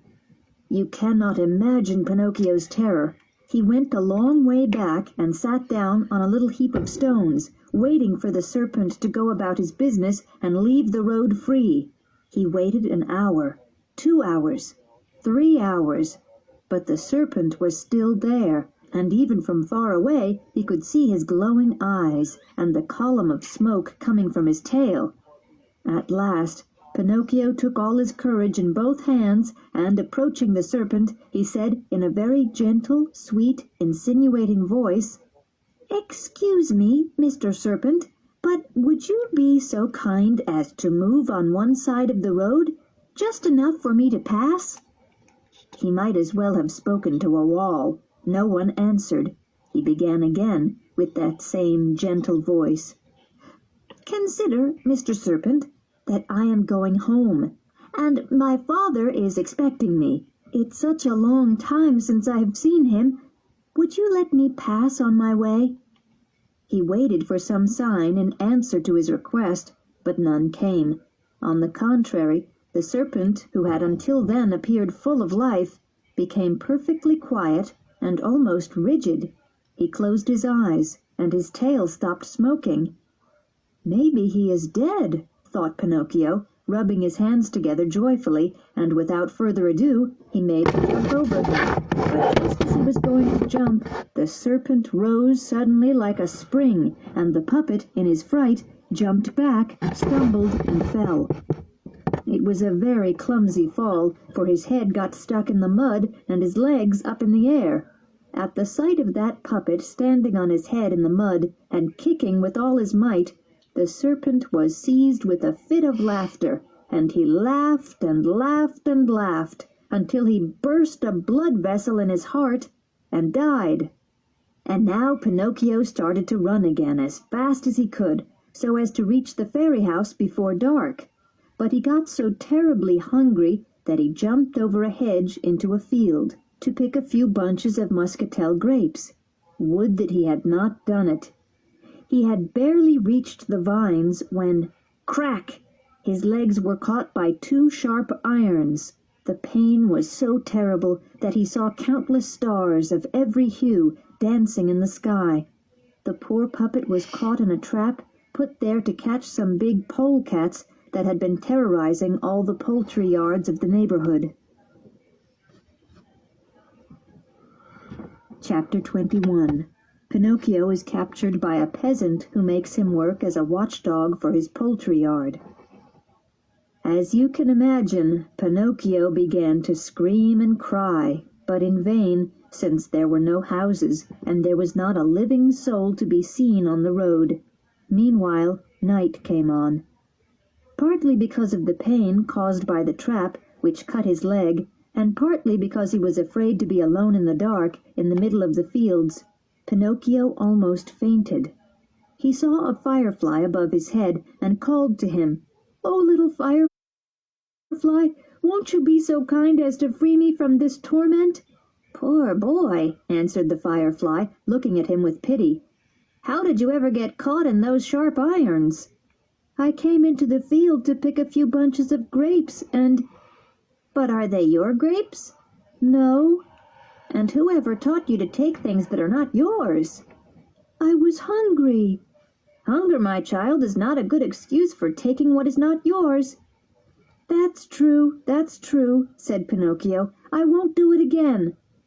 This conversation was interrupted by the sound of footsteps coming near. It was the owner of the field, coming on tiptoe to see if he had caught one of those polecats that were eating his chickens at night.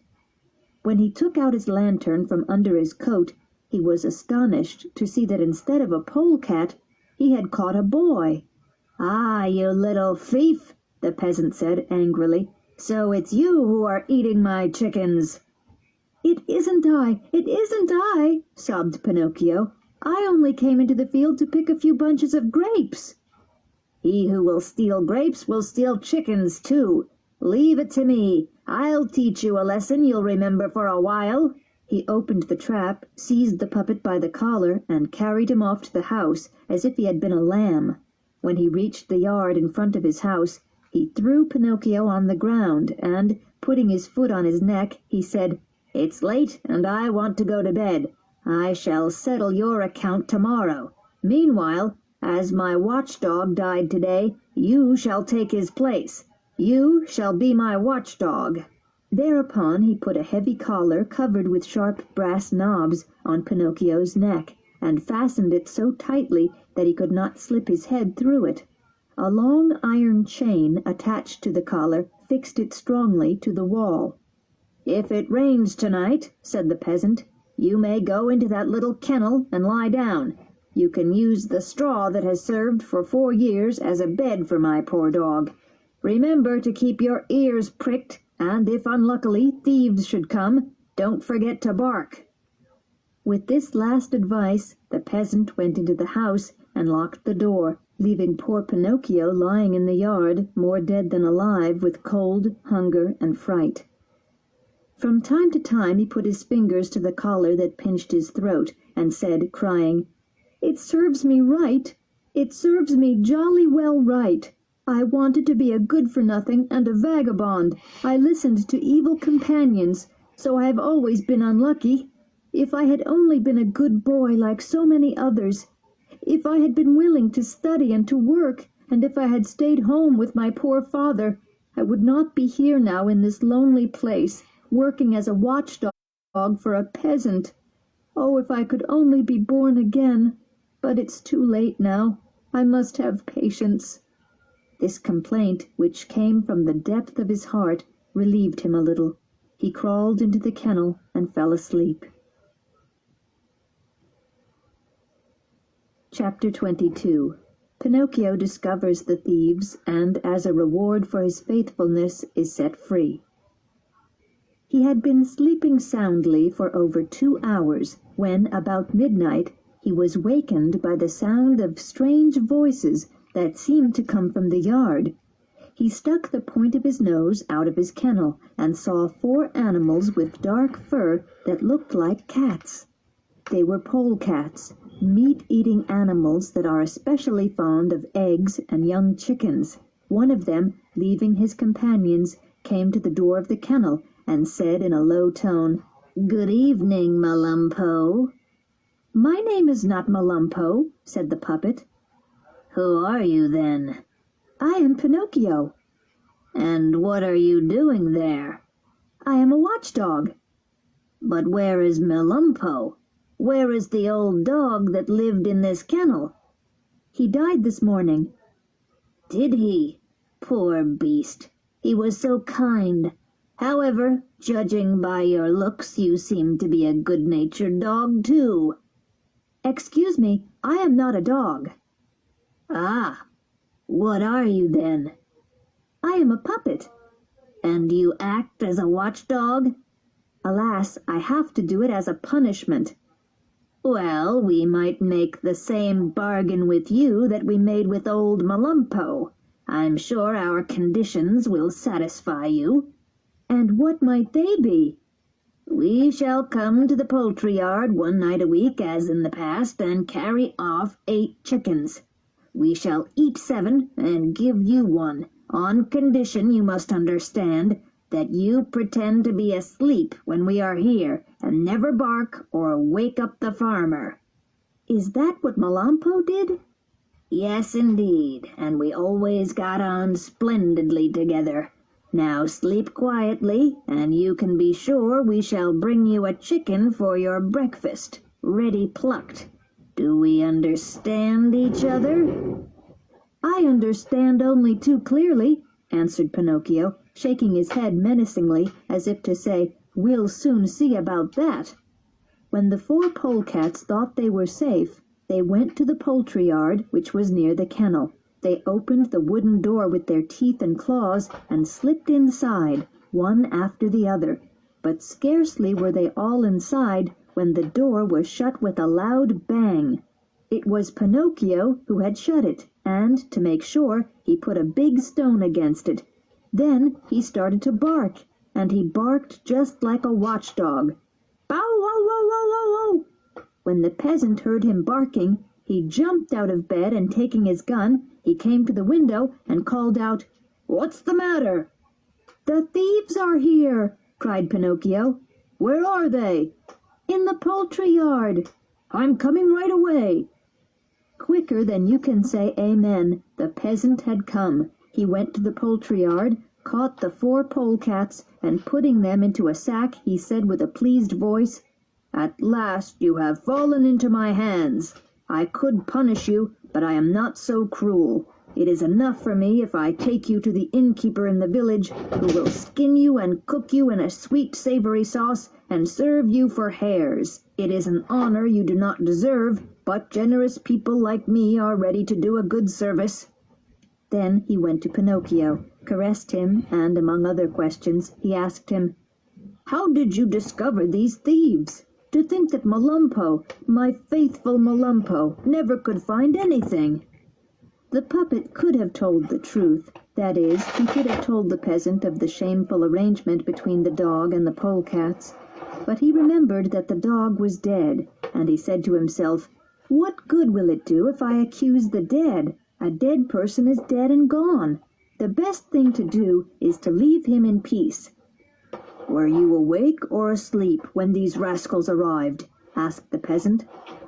"I was asleep," answered Pinocchio, "but they woke me by talking loudly, and one of them even came to my kennel and said, 'If you promise not to bark or wake up the peasant, we shall give you a nicely plucked chicken.' Imagine the impudence, offering such a proposition. I may be a puppet, and I may be full of faults, but I would never go with thieves, nor take a share in stolen goods." "Good for you, my boy," said the peasant, patting him on the shoulder. "Such sentiments do credit to you, and to show how grateful I am, I give you back your freedom, that you may go home." And he took off the dog's collar. Chapter 23. Pinocchio weeps for the death of the beautiful blue-haired child. Then he meets a pigeon who carries him to the seashore, where he dives into the water to save his father. When Pinocchio was freed from that heavy, humiliating collar on his neck, he started out across the fields, never stopping for a second until he reached the road which led to the fairy's house. When he reached it, he stopped to look down on the countryside. He could see plainly, with his naked eye, the site where he unluckily met the fox and the cat. He could see the wood with the big oak on which he had been hanged, but, although he looked everywhere, he could not see the little house where the lovely blue-haired child had lived. Driven by a sad foreboding, he ran with all his might, and in a few minutes he reached the field where the little white house had once stood. But the little white house was no longer there. Instead, there was a little piece of white marble on which these sad words were engraved: "Here lies the blue-haired child who died of sorrow on being deserted by her little brother Pinocchio." I leave you to imagine the puppet's feelings when he had spelt out this inscription. He fell to the ground and, kissing the cold stone 1,000 times, burst into a flood of tears. He cried all night, and at dawn he was still crying, although he had no more tears. His wailing and moaning were so loud and penetrating that it was echoed from all the neighbouring hills. As he wept, he said, "Oh, dear fairy, why are you dead? Why didn't I die? I, who am so wicked, instead of you, who were so good? And my father, where is he? Oh, dear little fairy, tell me where I can find him, for I want to stay with him for ever and ever, never leave him. Dear fairy, tell me it is not true that you are dead. If you really love me, if you love your little brother, come to life just once more. Come back as you were before. Are you not sorry to see me here alone, abandoned by everybody? Should the assassins come again, they will hang me, and then I shall be dead forever. What can I do, alone in the world, now that I have lost you and my father? Who will look after me? Where shall I sleep? Who will make me a new jacket? Oh, it will be better, 1,000 times better, if I die too. Yes, I want to die. Boo-hoo-hoo." In this desperate state he tried to tear his hair, but as it was made of wood, he could not even stick his fingers through it. At this moment a large pigeon, flying above him, stopped with outstretched wings and called to him. "Tell me, child, what are you doing down there?" "Don't you see? I'm crying," said Pinocchio, looking towards the voice and rubbing his eyes with his jacket. "Tell me," continued the pigeon, "do you know among your friends a puppet called Pinocchio?" "Pinocchio? Did you say Pinocchio?" shouted the puppet, jumping to his feet. "I'm Pinocchio." At this answer the pigeon quickly alighted to the ground. He was larger than a turkey. "Do you know Geppetto, too?" he asked. "Do I know him? He is my poor father. He has spoken to you of me? Will you take me to him? Is he still alive? Tell me quickly, for heaven's sake, is he still alive?" "I left him 3 days ago on the sea-coast." "What was he doing?" "He was making a little boat to cross the ocean in. The poor man has been wandering around the world more than 3 months and looking for you. As he couldn't find you, he decided to search for you in distant countries." "How far is it from here to the sea-coast?" Pinocchio asked anxiously. "Nearly 600 miles." "Nearly 600 miles? Oh, dear pigeon, what a fine thing it would be if I had wings like you." "If you want to go, I shall carry you." "How?" "Astride on my back. Are you very heavy?" "Heavy? No, indeed. I'm as light as a feather." Without wasting another word, Pinocchio jumped on the pigeon's back, with a leg on each side of him like a rider on a horse, and shouted gaily, "Gallop, gallop, little horse, for I'm in a terrible hurry." The pigeon took flight, and in a few minutes he was so high that they almost touched the clouds. Once at that great height the puppet grew very curious and looked down, but he got so frightened and the sight made him so dizzy that he put his arms tight around the neck of his feathered steed to save himself from falling off. They flew all day. Towards evening the pigeon said, "I am so thirsty." "And I am so hungry," added Pinocchio. "Let us stop a few minutes at this dovecote, then we shall continue our flight, and by dawn we shall be at the sea-coast." They entered a deserted dovecote, where there was nothing but a basin of water and a basketful of green seed. The puppet had never in his life been able to eat green seed, for, as he said, it turned his stomach. But that evening he could not eat enough of it, and when the basket was empty, he said to the pigeon, "I couldn't have believed green seed could taste so good." "You will learn, my lad," replied the pigeon, "that when you are really hungry and there is nothing else to eat, even green seed becomes delicious. Hunger is the best cook." After having finished this little meal, they did not rest, but continued their journey. The next morning they arrived at the seashore. The pigeon stopped to let Pinocchio dismount, and then quickly flew away. He did not want to be thanked for having done a good deed. The beach was full of people who were shouting and gesticulating as they looked out to the sea. "What's happened?" Pinocchio asked of an old woman. "A poor father has lost his son, and he intends crossing the sea in a small boat to search for him, but the waves are so high that the boat will capsize." "Where is the boat?" "Right there, where my finger points," said the old woman, pointing to a little boat which at that distance looked like a nutshell with a very small man in it. Pinocchio looked closely and uttered a piercing cry. "It's my father! It's my father!" Meanwhile the little boat, thrown by the angry waves, once disappeared completely, then reappeared on the top of a wave.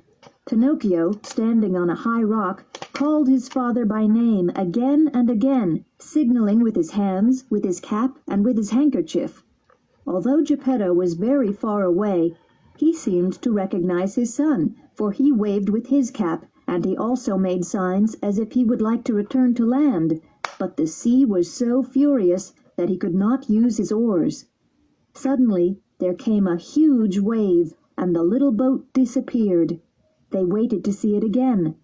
"Poor man," said the fishermen, who were standing together on the beach, and murmuring a prayer, they turned to go home.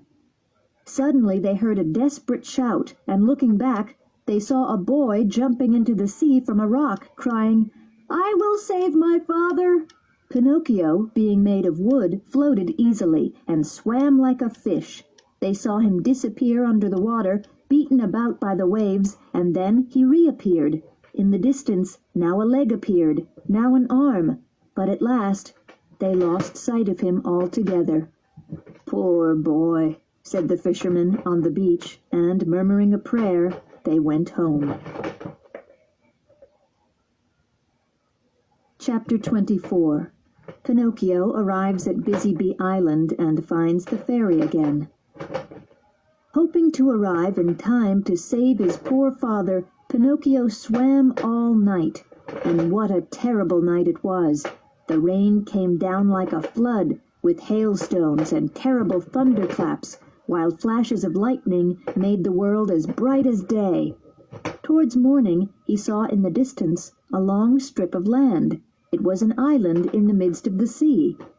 He tried in vain to reach the shore. The tumbling waves tossed him everywhere, as if he were a straw or a stick. At last, happily, there came a huge wave that carried him out and threw him violently on the shore. He struck the shore with such force that all his ribs and joints rattled, but he comforted himself by saying, "That was another miraculous escape." Slowly, slowly the clouds cleared. The sun came out in all his splendor, and the sea became as quiet and smooth as oil. The puppet spread his clothes to dry in the sun, and began looking in every direction over that huge expanse of water to see if there was a small boat anywhere with a small man in it. But although he looked and looked, he saw only the sky and the sea, and the sails of some ships, but they were so far away that they looked no bigger than flies. "I wish I knew the name of this island," he said. "If only I could know that decent people lived here, who do not hang boys on trees. But is there nobody I can ask all these questions?" The idea of being alone, all alone in a country where nobody lived, made him so melancholy that he was just about to cry, when he saw a big fish near the shore, swimming by. It was quietly going about its own business with its head out of water. Since he did not know its name, he cried loudly, "Hello, Mr. Fish! May I have a word with you?" "Even two, if you like," answered the fish, who was a dolphin, but so polite that there were few like him in the seas of the world. "Would you be so kind as to tell me if there are inhabited places on this island, where one may eat without fear of being eaten?" "Certainly there are," answered the dolphin. "There is one not very far from here." "Which road will lead me there?" "Take the path on your left, and follow your nose. You can't make a mistake." "Tell me something else. You swim in the sea all day and all night. Have you by chance seen a small boat with my father in it?" "Who is your father?" "He is the best father in the world, and I am very like the worst son." "As we had a very bad storm last night," said the dolphin, "the boat was probably sunk." "And my father?" "By this time he must have been eaten by the huge shark that has been spreading death and misery in these waters for a long time." "Is he very big, this shark?" asked Pinocchio, frightened and trembling. "Is he big?" asked the dolphin. "Well, just to give you an idea, I shall merely tell you that he is larger than a 5-story house, and his mouth is so wide and deep that it would easily hold a railway train with its engine smoking and all." "Heavens above!" cried the terrified puppet, and, dressing quickly, he turned to the dolphin, saying, "Goodbye, Mr. Fish. Excuse the trouble I have caused you, and many thanks for your kindness." Then he hurried down the little path, almost running.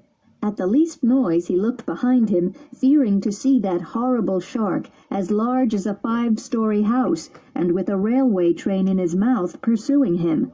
He had travelled about half an hour when he came to busy Bee Town. On the streets, people were hurrying back and forth on business. Everybody had something to do. Everybody was working. You could not have found an idler or a tramp if you had searched with a lamp. "I see," lazy Pinocchio told himself, "that this place will never do for me. I was not born for work." By this time he was terribly hungry, for he had had nothing to eat for more than 24 hours, not even a dish of green seeds. What could he do? To get some food there were only 2 ways: ask for work or beg for pennies or bread. He was ashamed to beg. His father had told him several times that only the aged and the crippled have a right to beg. Poor, really poor in this world, those who really deserve help and pity, are those who by reason of old age or sickness are no longer able to earn their living by their own labor.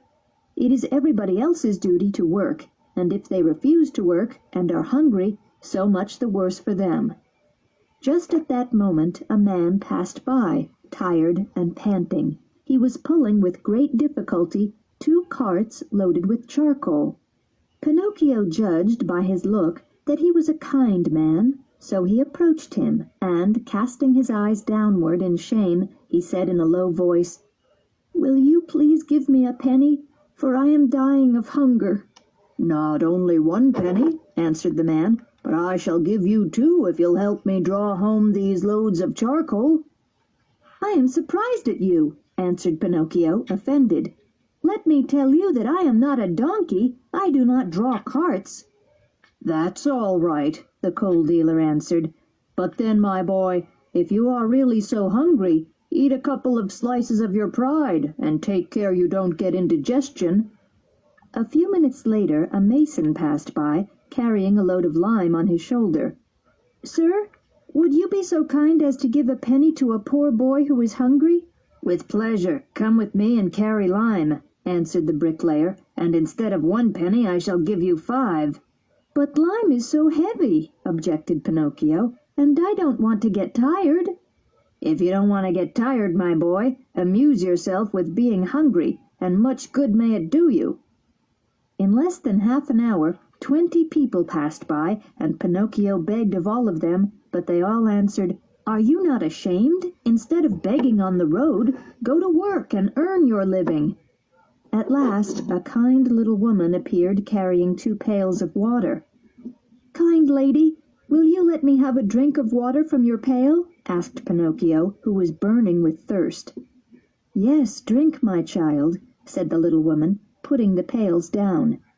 When Pinocchio had had a good drink, he wiped his mouth and said, "Now I'm thirsty no more. If only I were no longer hungry." The good woman, hearing these words, said quickly, "If you carry one of these pails home, I'll give you a big piece of bread." Pinocchio looked at the pail and said neither yes nor no. "And with the bread I shall give you a nice dish of cauliflower with oil and vinegar," added the good woman. Pinocchio looked at the pail again, but he did not say yes or no. "And after cauliflower I shall give you some tasty sweets." This last temptation Pinocchio could not resist, and he said resolutely, "All right then, I will carry the pail home for you." The pail was very heavy, and his hands not being strong enough to hold it, the puppet had to put it on his head. When they arrived home, the good woman led Pinocchio to a little table already set, and put the bread, the cauliflower, and the sweets before him. Pinocchio did not eat like a human being. He gobbled everything. His stomach was like a tenement house that had been uninhabited for 5 months. Bite by bite his hunger was appeased, and he raised his head to thank his benefactress. Immediately he looked at her. He uttered a long "Oh, oh!" of astonishment, and sat there with his fork in the air, his mouth full of bread and cauliflower, his eyes wide open, as if he had been bewitched. "What is the matter with you?" asked the good woman, laughing. "Because it's," stammered Pinocchio, it's, you are like, you remind me of, yes, the same voice, the same eyes, the same hair. You have blue hair too, just as she had. Oh dear fairy, tell me, is it you? Is it really you? Don't make me cry any more. If you only knew, I have cried so much, I have suffered so much." As he said this, Pinocchio fell on his knees before her, and he threw his arms round that mysterious little woman and began to cry bitterly. Chapter 25. Pinocchio promises the fairy to be good and study because he is tired of being a puppet and wishes to become a really good boy. At first, the little woman would not admit that she was the blue-haired fairy, but seeing that she had been found out, and not wishing to continue the comedy any longer, she acknowledged the fact, saying to Pinocchio, "You rascal of a puppet, how did you recognize me?" "It was my love for you that told me. Do you remember? When you left me I was a little girl, and now I am a woman, nearly old enough to be your mother. I like that very much, because instead of calling you little sister, I shall call you mother. I've always wanted to have a mother as other boys, but how did you manage to grow so quickly?" "That's a secret." "Teach it to me. I would like to be a little bigger. Look at me. I've never been more than a Tom Thumb." "But you can't grow," answered the fairy. "Why not?" "Because puppets never grow. They are born puppets. They live puppets and they die puppets." "I'm sick of always being a puppet," cried Pinocchio, slapping his wooden head. "It's about time I became a man, like other people." "If you only deserved it, you could become one." "Really? And what can I do to deserve to become a man?" "It's very easy. You begin by being a good boy." "Why? Do you mean to say that I'm not a good boy?" "You are anything but. Good boys are obedient, and you—" "I am never obedient." "Good boys like to work and study, and you—" "And I am an idle vagrant all the year round." "Good boys always tell the truth." "And I always tell lies." "Good boys like to go to school." "And school gives me a pain. But from this day forward I shall turn over a new leaf." "Do you promise to do that?" "Yes, I do. I shall be a good little boy, and be the consolation of my father. Where can my poor father be?" "I don't know." "Will I ever be lucky enough to see him again?" "I hope so. Yes, I am sure of it." Hearing this, Pinocchio was so happy that he took the fairy's hands and kissed them, almost mad with joy. Then, looking up at her with loving eyes, he said, "Tell me, mother dear, it wasn't true then that you were dead?" "It seems not," answered the fairy, smiling. "If you only knew how sad I was, and how my heart ached when I read, 'Here lies—'" "I know, and that is why I have forgiven you. As you were really sorry, I knew that you had a good heart. And if a child has a good heart, even if he is mischievous and full of bad habits, there is hope that he will mend his ways. That is why I came here to look for you. I shall be your mamma." "Oh, lovely!" shouted Pinocchio, jumping for joy. "You must always obey me and do as you are told." "Oh, yes, yes, yes." "Tomorrow," added the fairy, "you will start to go to school." Pinocchio grew a little less joyful. "Then you will choose some profession or trade, whichever you would like." Pinocchio made a wry face. "What are you muttering between your teeth?" asked the fairy angrily. "I was saying," grumbled Pinocchio, "that it seems to me too late for me to go to school now." "No, my lad. Remember always that it's never too late to learn and get educated. But I don't want to learn any profession or trade. Why not? Because I don't like work. My child, said the fairy, people who talk like that generally end in a hospital or in a prison. Remember that every man, rich or poor, must find something to do in this world. Everybody must work. Woe to those who lead idle lives. Idleness is a dreadful disease, of which one should be cured immediately in childhood. If not, one never gets over it. These words touched Pinocchio's heart. He lifted his head quickly and said to the fairy, I will study. I will work. I will do everything you tell me, for I am sick of being a puppet. I want to become a real boy, whatever I have to do for it. You promised that I could, didn't you? Yes, it's true, I promised, and now it depends on you. Chapter 26. Pinocchio and his schoolmates go to the seashore to see the terrible shark. Next day, Pinocchio went to school. Imagine what those mischievous boys did when they saw a puppet coming to their school. It seems as if their laughter would never come to an end. One took his cap away, another pulled his jacket behind. One of the boys tried to make a big mustache under his nose with ink, and another again tried to tie strings to his hands and feet and make him dance. Pinocchio pretended not to notice them at first, but at last he lost his patience, and, turning to his worst teasers, he told them menacingly, Take care, boys. I didn't come here to be your clown. I respect others, and I want to be respected.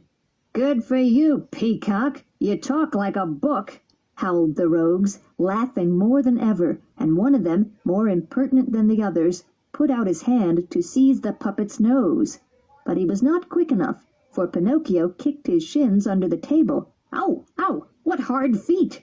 Cried the boy, rubbing his bruises on his aching shins. And what elbows! They're even harder than his feet, exclaimed another, who had received a blow in the stomach for his rude jokes.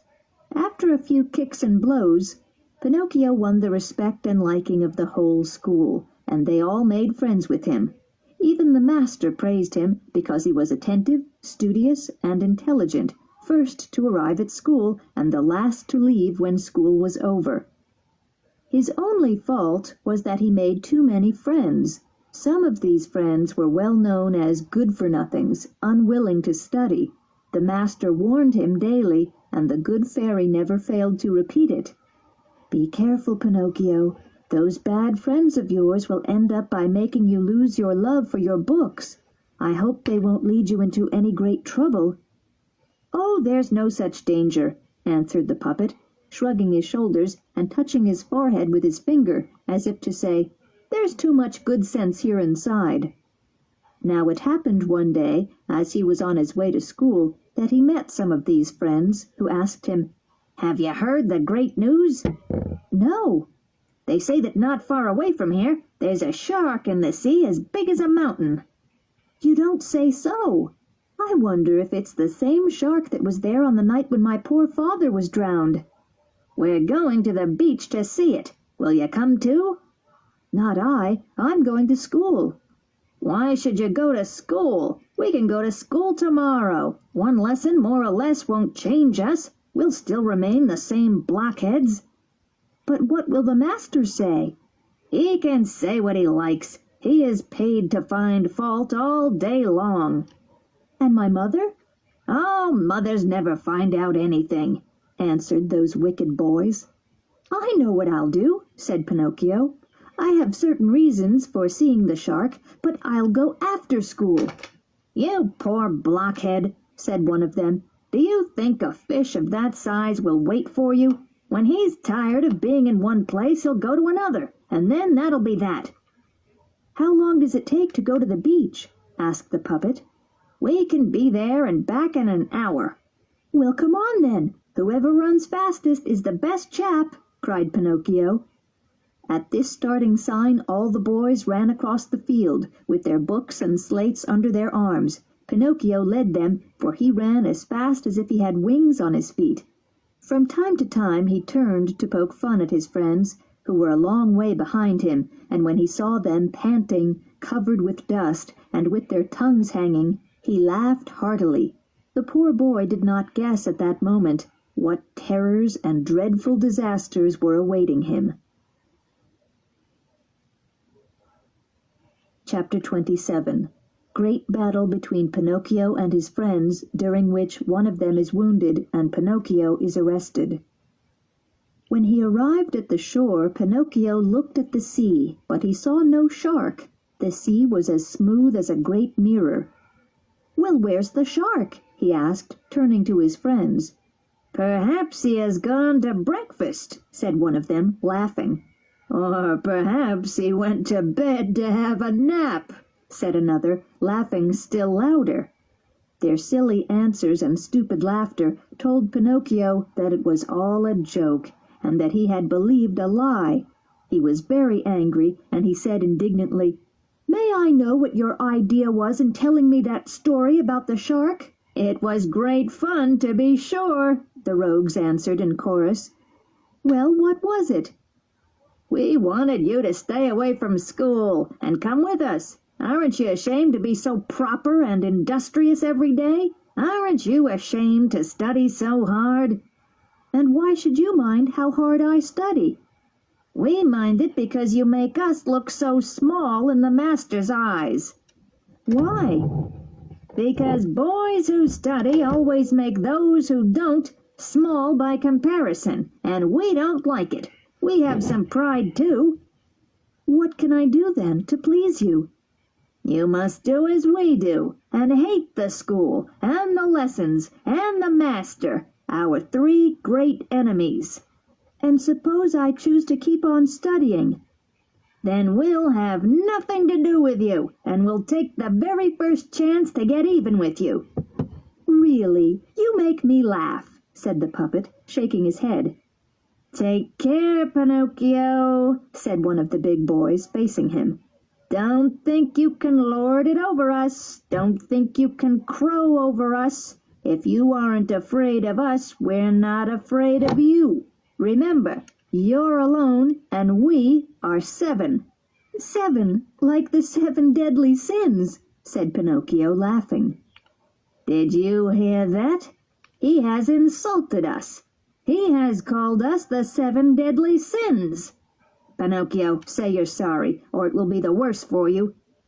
"Cuckoo," said the puppet, putting his outstretched fingers to his nose. "Pinocchio, you'll be sorry." "Cuckoo." "We'll beat you like a donkey." "Cuckoo." "You'll go home with a broken nose." "Cuckoo." "I'll give you cuckoo," shouted the most daring of the boys. "Take this for a start, and keep it for supper." With this he gave him a blow on the head. But it was, as the saying goes, give and take, for the puppet, as was to be expected, returned the blow, and in a moment the fight became general and furious. Pinocchio was alone, but he defended himself like a hero. His hard wooden feet kept his enemies at a respectful distance. Wherever those feet touched, they left a black mark that would not easily be forgotten. The bad boys, angry because they could not get near Pinocchio, began to use other weapons. They unstrapped their school bags and began to throw their books, primers and grammars, dictionaries, geography, and other school books. But the puppet had sharp eyes and dodged so quickly that the books all flew over his head into the sea. What do you suppose the fish did? Thinking those books were something to eat, they came in shoals. But hardly had they tasted a page or two, or a cover page, when they spat it out again, with a grimace that seemed to say, "We are used to much better food than this." The fight was growing more furious when suddenly a big crab that had come out of the water and climbed onto the beach called loudly, in a voice like a trumpet with a cold, "Stop it, you rascals! These schoolboy fights always end badly. Something bad will surely happen." Poor crab, he might as well have preached to the wind. Pinocchio was no better than the rest, and said rudely to him, "Shut up, you detestable crab! Take rather some lozenges for that cold in your throat. Go to bed and take some medicine." Just then the boys, who had thrown away all their own books, saw Pinocchio's school bag laying on the ground, and in less time than it takes to tell it, they took possession of it. Among the books there was a large one bound in strong-board with leather back and corners. It was a treatise on arithmetic. You can imagine for yourselves how heavy and large it must have been. One of these rascals seized the volume and threw it at Pinocchio's head with all the force he could muster, but instead of hitting the puppet, it struck one of his own friends on the head. The child turned as white as a sheet and shouted, "Oh, Mama, help me! I am dying!" and fell his full length on the sand. At that, the frightened boys ran away, and in a few moments they were out of sight. But Pinocchio stayed there, and although from sorrow and fright he was more dead than alive, he wet his handkerchief in the sea and put it on the poor boy's temples, weeping bitterly, calling him by name, and saying, "Eugene, poor Eugene, open your eyes and look at me. Why don't you answer? I didn't hurt you. Believe me, it wasn't I. Open your eyes, Eugene. If you keep them shut, I shall die too. Alas, alas, what shall I do? How shall I have the courage to go back to my mother? What will become of me? Where can I fly to hide myself? Oh, how many thousand times better would it have been if I had gone to school. Why did I listen to bad friends? They are my ruin. The master told me so, and my mother said, 'Beware of evil companions.' But I am obstinate and a fool. I listen to them, and then I do as I please, and afterwards I have to suffer for it. It has always been so since I was born. I've never really had a good quarter of an hour in my life. Oh dear, what will become of me?" Pinocchio was still crying, moaning, and striking his head and calling Eugene, when suddenly he heard approaching footsteps. He turned and saw 2 policemen. "What are you doing there on the ground?" they asked the puppet. "I am helping my schoolmate." "Is anything wrong with him?" "I think so." "No doubt about it," said one of the policemen, bending over Eugene and looking at him closely. "This boy is wounded on the temple. Who did it?" "Not I," stammered Pinocchio, frightened. "If it wasn't you, who was it then?" "Not I," repeated Pinocchio. "What was he wounded with?" "With this book." The puppet picked up the treatise on arithmetic, bound in board and leather, and showed it to the policeman. "And whose book is this?" "Mine." "That's enough. There's no more to say. Get up and come with us." "But I—" "Come along." "But I am innocent." "Come along." Before leaving, the policeman called some fishermen who were rowing near the shore and said to them, "We are leaving this wounded boy with you. Take him home and look after him. We shall be back tomorrow." Then they turned to Pinocchio, who had to walk between them, and they said as a military command, "Forward, and step lively, or it will be much the worse for you." Without waiting for them to repeat it, the puppet set out on the path that led to the village. The poor puppet did not know where his head was, but thought he was dreaming a dreadful dream. He was almost beside himself. His eyes saw double, his legs trembled, his tongue stuck to the roof of his mouth, so that he could not speak. Yet in the midst of his awe and bewilderment, there was one thought that pierced his tormented heart like a thorn. The thought that he would have to pass under the good fairy's windows between 2 policemen. He would rather have died. They had just entered the village when the wind blew off Pinocchio's cap and carried it some 10 yards away. "Do you mind if I go and get my cap?" Pinocchio asked the policeman. "Yes, go, but hurry." The puppet picked up his cap, but instead of putting it on his head, he took it between his teeth and began running towards the sea. Thinking it would be hard to catch him, the policeman sent a big mastiff after him that had won first prizes in all the dog races. Pinocchio ran, but the dog ran faster. People all came to the windows or ran down the street to see the end of that fierce race, but they could not see it, for Pinocchio and the dog raised so much dust on the street that in a few minutes nothing could be seen. This book is continued in Disc 3.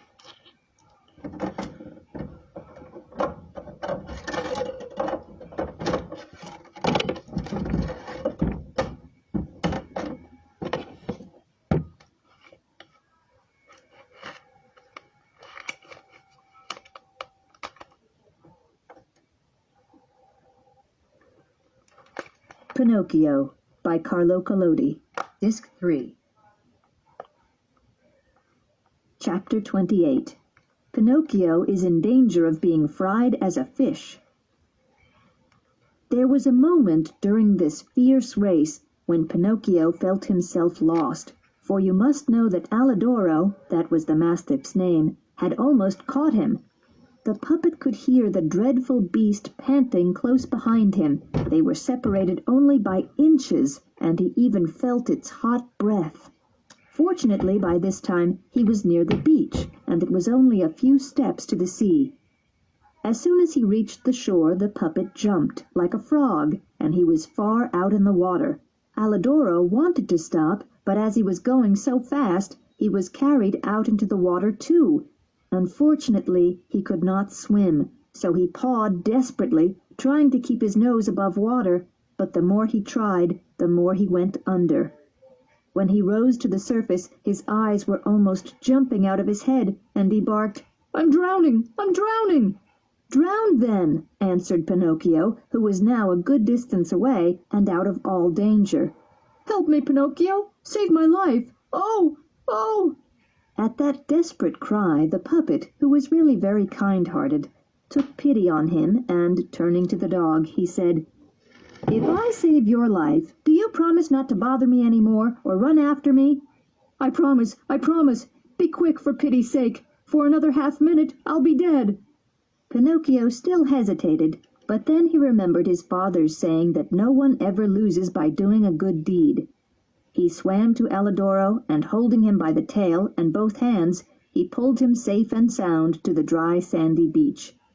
The poor dog could not stand up. He had drunk, in spite of himself, so much salt water that he was like a balloon. However, the puppet did not dare to trust him completely, so he thought it better to jump into the sea again. As he swam away, he called to the friend he had rescued, "Goodbye, Alidoro. A good journey to you, and give my love at home." "Goodbye, Pinocchio," answered the dog. "1,000 thanks for saving my life. You were very kind to me, and in this world one good deed deserves another. Should you ever need me, I shall remember you." Pinocchio went on swimming, keeping near the shore. At last, he thought he had reached a safe place. Looking round the beach, he saw a cave among the rocks, with a long column of smoke coming out of it. "There must be a fire in that cave," he said to himself. "So much the better. I can warm and dry myself, and then we shall see." Having come to this decision, he swam near the rocks, but just as he was climbing out, he felt something rising under the water, and it lifted him out on the beach. He tried to escape, but it was too late, for to his great surprise, he found himself in a big net, among a huge number of fish of every shape and size, flapping and jumping as if they were all mad. At the same time he saw, coming out of the cave, a fisherman, who was so ugly that he looked like a sea monster. Instead of hair, there grew on his head a bush, thickly covered with green leaves. His skin was green, his eyes were green, and his long beard that reached to the ground was green. He looked like a huge green lizard, standing on his hind legs. When the fisherman had taken the net out of the sea, he shouted joyfully, "Thank heaven, I shall have a fine meal of fish today." "How lucky I am not to be a fish," said Pinocchio to himself, having gathered a little courage. The net full of fish was taken into the cave, which was dark and smoky, and in the middle of it there was a big frying pan full of boiling oil, which smelled so strongly that it nearly took one's breath away. "Now we shall see the fish we've caught," said the green fisherman, and, putting one of his big misshapen hands, which looked like baker's shovels, into the net, he took out a handful of mullet. "These mullet will be good," he said, looking at them and smelling them with anticipation. Then he threw them into a pan without any water. He repeated this operation several times, and, as he drew out the fish, his mouth watered, and he said joyfully, "These whiting will be excellent. These sardines are exquisite.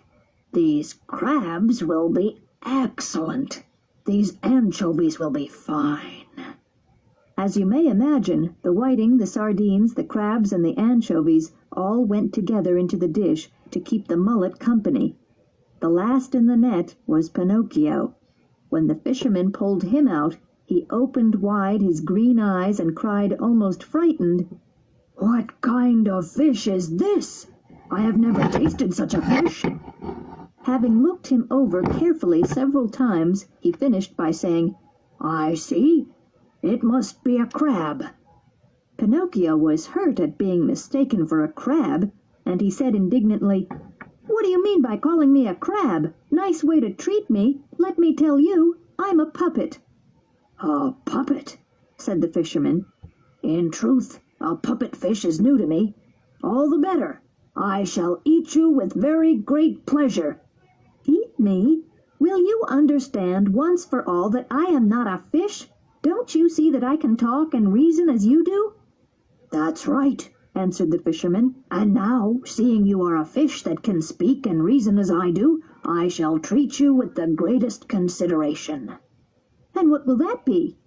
"As a token of friendship and particular consideration, I shall let you choose the way you should be cooked. Would you prefer to be fried in oil in a pan, or stewed with tomato sauce?" "To tell the truth," answered Pinocchio, "if I must choose, I'd prefer to get back my freedom and go home." "You're joking. How can you think I'd lose this chance to taste such a rare fish? You don't catch puppet fish every day. Leave it to me. I shall fry you in the pan with all the other fish, and you'll be quite happy. To be fried in company is always a consolation." Hearing this, the miserable Pinocchio cried and screamed and begged for mercy, sobbing, "How much better it would have been if I had gone to school! I paid dearly for listening to such friends. Oh, oh, oh!" And because he wriggled like an eel and made every effort to escape from the green fisherman's hands, the fisherman took a long bulrush and, binding him hand and foot like a sausage, threw him into the dish with the others. Then he got a wooden jar full of flour and began rolling all the fish in it, and as fast as he was done with them, he threw them into the frying pan. The first to dance in the boiling water were the poor whiting. Then came the crabs, the sardines, the sole, and the anchovies. At last it was Pinocchio's turn, who, being so near death, and such a terrible death, trembled so much and was so frightened that he could no longer find voice or even breath to beg for mercy. The poor boy could only beg with his eyes, but the green fisherman, without even looking at him, rolled him over 5 or 6 times in the flour, covering him so completely that he looked like a puppet made of plaster. Then he took him by the head and... Chapter 29. Pinocchio goes back to the fairy's house. She promises him that the next day he will no longer be a puppet, but a boy. Grand breakfast of coffee and milk to celebrate the coming event. Just as the fisherman was about to throw Pinocchio into the frying pan, a big dog entered the cave, drawn there by the strong, delicious odor of fried fish. "Get out!" ordered the fisherman, threatening him and still holding the floury puppet in his hand. But the poor dog was starving, and he howled and wagged his tail as if to say, "Just give me one mouthful of fish and I'll go away." "Get out, I tell you," repeated the fisherman, getting ready to kick him. But the dog was far too hungry to care about being kicked, and growling at the fisherman, he showed his sharp teeth. Just then a faint little voice was heard in the cave saying, "Save me, Alidoro! If you don't save me, I shall be fried." The dog at once recognized Pinocchio's voice, and he was amazed to see that it came from that floury bundle in the fisherman's hand. What did he do then? What do you think? He jumped, seized the bundle between his teeth, and holding it carefully, ran out of the cave and away like lightning. The fisherman was terribly angry to see the fish he had so badly wanted to eat snatched from him, and he ran after the dog. But he had run only a few steps when he had a violent fit of coughing and had to go back. When Alidoro came to the road leading to the village, he stopped and placed Pinocchio gently on the ground. "How can I thank you?" said the puppet. "No need to thank me," answered the dog. "You saved my life, and such a good turn deserves another. You know, we must all help each other in this world." "How did you come to the cave?" "I was lying on the sand more dead than alive, when the wind brought me this odor of fried fish. An odor such as that gave me an appetite, and I followed it. If I had been later—" "Don't speak of it," yelled Pinocchio, who was still trembling with fear. "Don't mention it. If you had been later, I'd already have been fried and eaten and digested. Brr!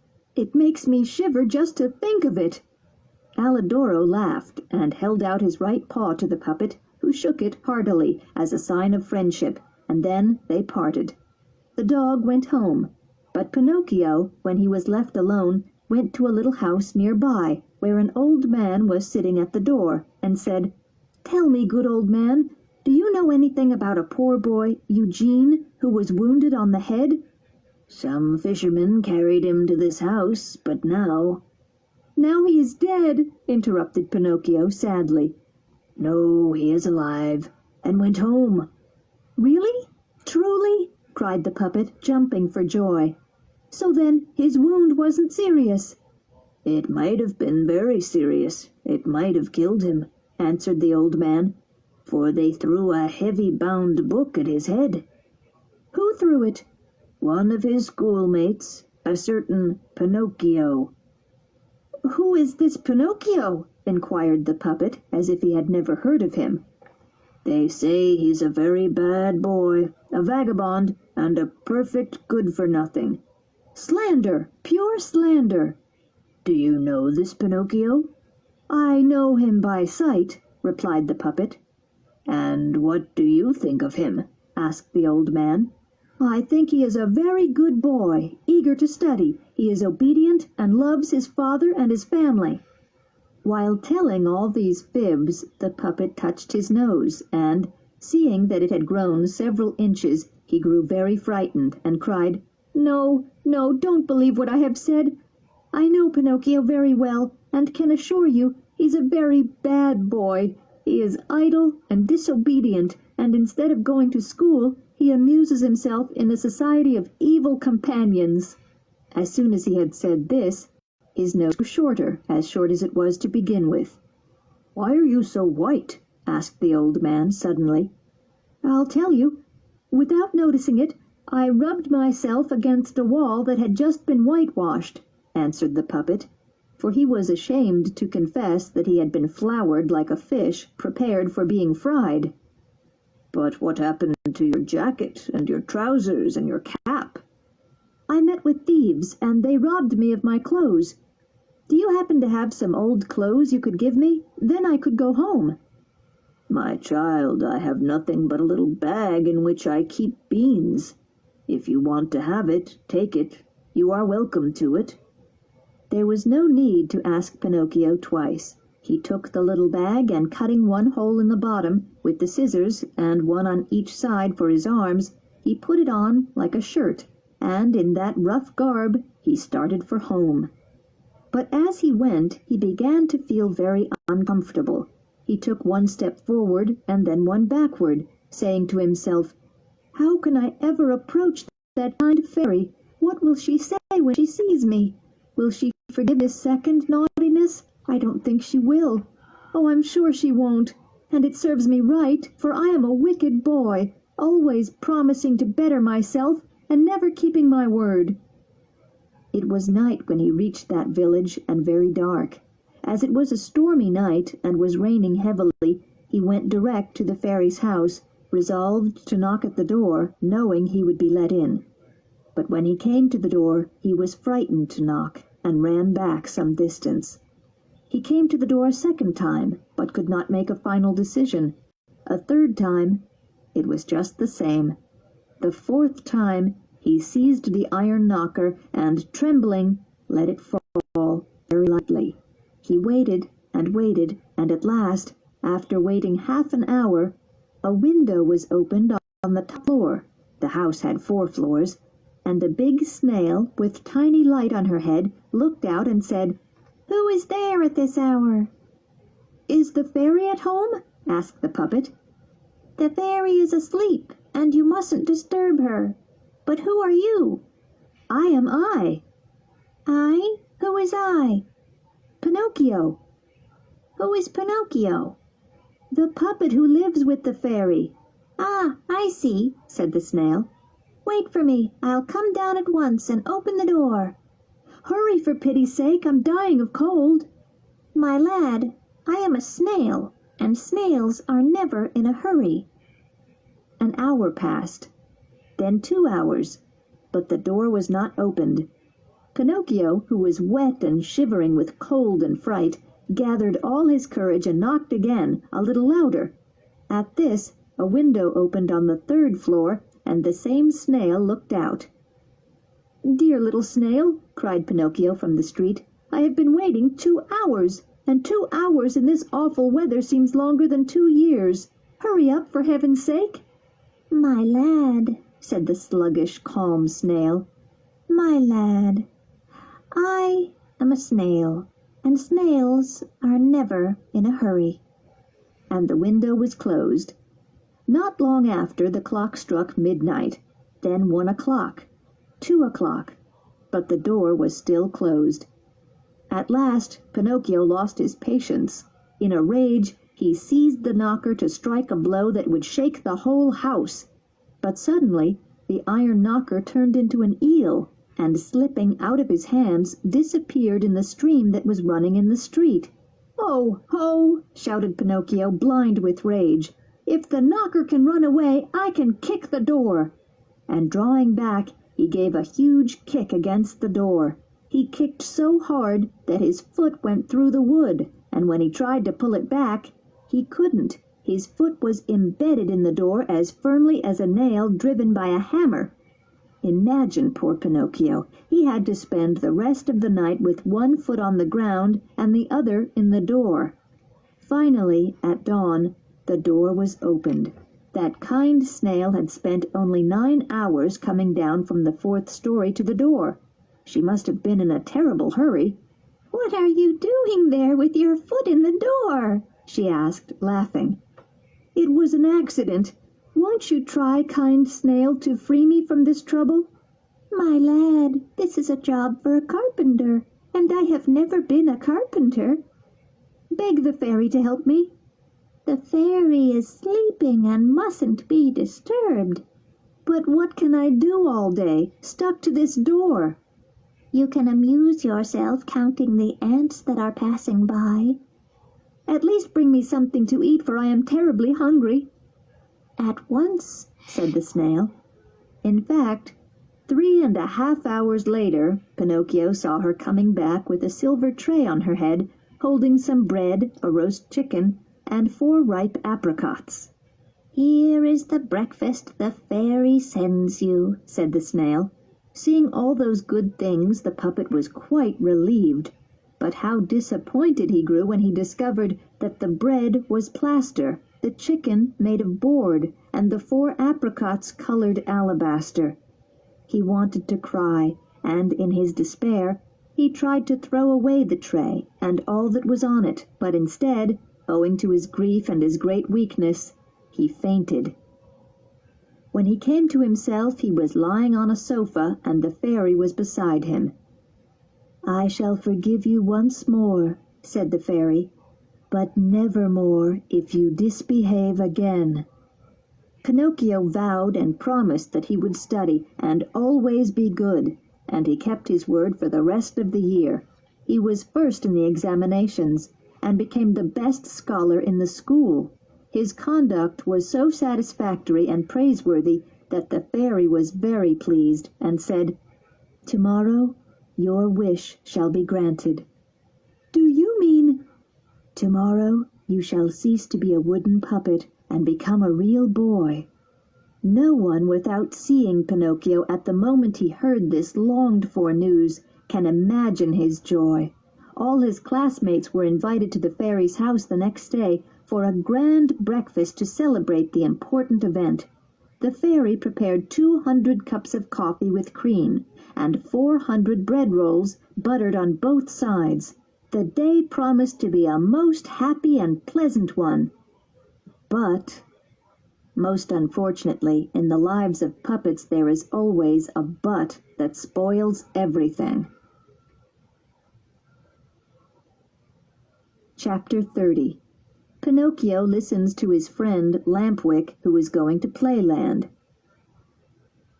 As one would expect, Pinocchio asked permission from the fairy to go to the village and invite his friends for the next day. The fairy said, "Yes, by all means, go and invite your friends for breakfast, but remember to be back before dark. Do you understand?" "I promise to be back in an hour," said the puppet. "Be careful, Pinocchio. Children make promises very easily, but they are not so ready to keep their promises." "But I'm different from the other children. When I say a thing, I do it." "We shall see. This time, if you are disobedient, so much the worse for you." "Why?" "Because children who do not follow the advice of those who are wiser than they are always come to grief." "But I have learnt my lesson," said Pinocchio, "and I shall never blunder again." "We shall see if that's true." The puppet said not a word more, kissed the good fairy, who was like a mother to him, and ran out of the house singing and dancing. In less than an hour he had invited all his friends. Some of them accepted at once with pleasure. Others waited to be urged, but when they heard that the rolls, which were to be dipped in the coffee and milk, would be buttered on both sides, they all said, "Yes, we'll come too, to please you." Now you must know that Pinocchio had among his schoolmates one favorite of whom he was very fond. His name was Romeo, but everybody called him by his nickname, Lampwick, because he was so thin, long, and bright, just like a new wick on a night lamp. Lampwick was the laziest and most mischievous boy in the school, but Pinocchio liked him none the less. In fact, he went to him first of all, but he was not at home. He went back a second time, but no Lampwick, a third time, but still in vain. Where could he be? He searched for him everywhere, and finally he found him hiding under the porch of a peasant's house. "What are you doing there?" asked Pinocchio, creeping under the porch. "I'm waiting for midnight, when I'm going—" "Where are you going?" "Far, very far away." "I went to your place 3 times looking for you." "What do you want with me?" "Have you not heard the great news? Don't you know of my good fortune?" "What?" "From tomorrow I shall no longer be a puppet, but a boy like you and the other boys." "Much good may it do you." "And tomorrow I expect you at my house for breakfast." "But didn't I tell you that I'm going away tonight?" "At what time?" "At midnight." "Where are you going?" "I'm going to live in a country, the most beautiful country in the world, a real dreamland." "What's its name?" "It's called Playland." "Why don't you come too?" "I? Certainly not." "You are wrong, Pinocchio. Believe me, if you don't come you will be sorry. Where could you find a better place for us boys? There's no school there, no masters, and no books. In that heavenly place no one ever studies. There's no school on Saturday, and in every week there are 6 Saturdays and 1 Sunday. Just imagine, the autumn holidays begin in January and last till the 31st of December. Now a place like that is the ideal place to live in. That's how all civilized countries should be run." "But how do they pass the time in Playland?" "How? Play and amuse themselves from morning till night. Then they go to bed and start again next morning. What do you think of that?" Said Pinocchio, and shook his head as if to say, "That sort of life wouldn't be too bad."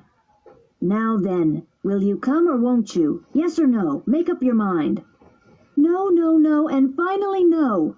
I promised the good fairy to be a good boy, and I must keep my promise. In fact, it's nearly evening, so I must leave you and hurry back. Goodbye, and a pleasant journey." "Where are you going in such a hurry?" "I'm going home. The good fairy wants me to be home before dark." "Wait a little longer." "I shall be too late." Just 2 minutes. And if the fairy scolds me? Let her scold. When she's done scolding, she'll stop, said the rascal of a lampwick. How are you going, alone or in company? Alone. There'll be more than 100 boys with me. Are you going on foot? A stagecoach is coming soon to take us to that dream country. What wouldn't I give if the coach were coming right now? Why? Because I could see you all starting together. Stay a little longer and you can do so. No, I must go. Wait just 2 more minutes. I've waited too long already. The fairy won't know what's happened to me. Poor fairy. Is she afraid the bats will eat you? No. But, continued Pinocchio, are you absolutely sure there are no schools in that country? Not a single one. And no masters? Not one. And no one ever has to study? Never, never, never. What a beautiful country, sighed Pinocchio. Of course I've never been there, but I can imagine what it must be like. Why don't you come then? It's useless to tempt me. I've promised the good fairy to be an obedient boy, and I will not break my word. Well, goodbye then, and give my love to the boys at the schools, and to all the high schools, too, if you meet them on the street. Goodbye, Lampwick. I wish you a pleasant journey. I hope you'll have a fine time, and think of your friends now and then. Saying this, the puppet took a few steps, but then stopped, and, turning to his friend, he said, Are you quite sure that there are 6 Saturdays and 1 Sunday in a week? Quite. Are you sure, but really sure, that holidays begin on the 1st of January and end on the 31st of December? Perfectly sure.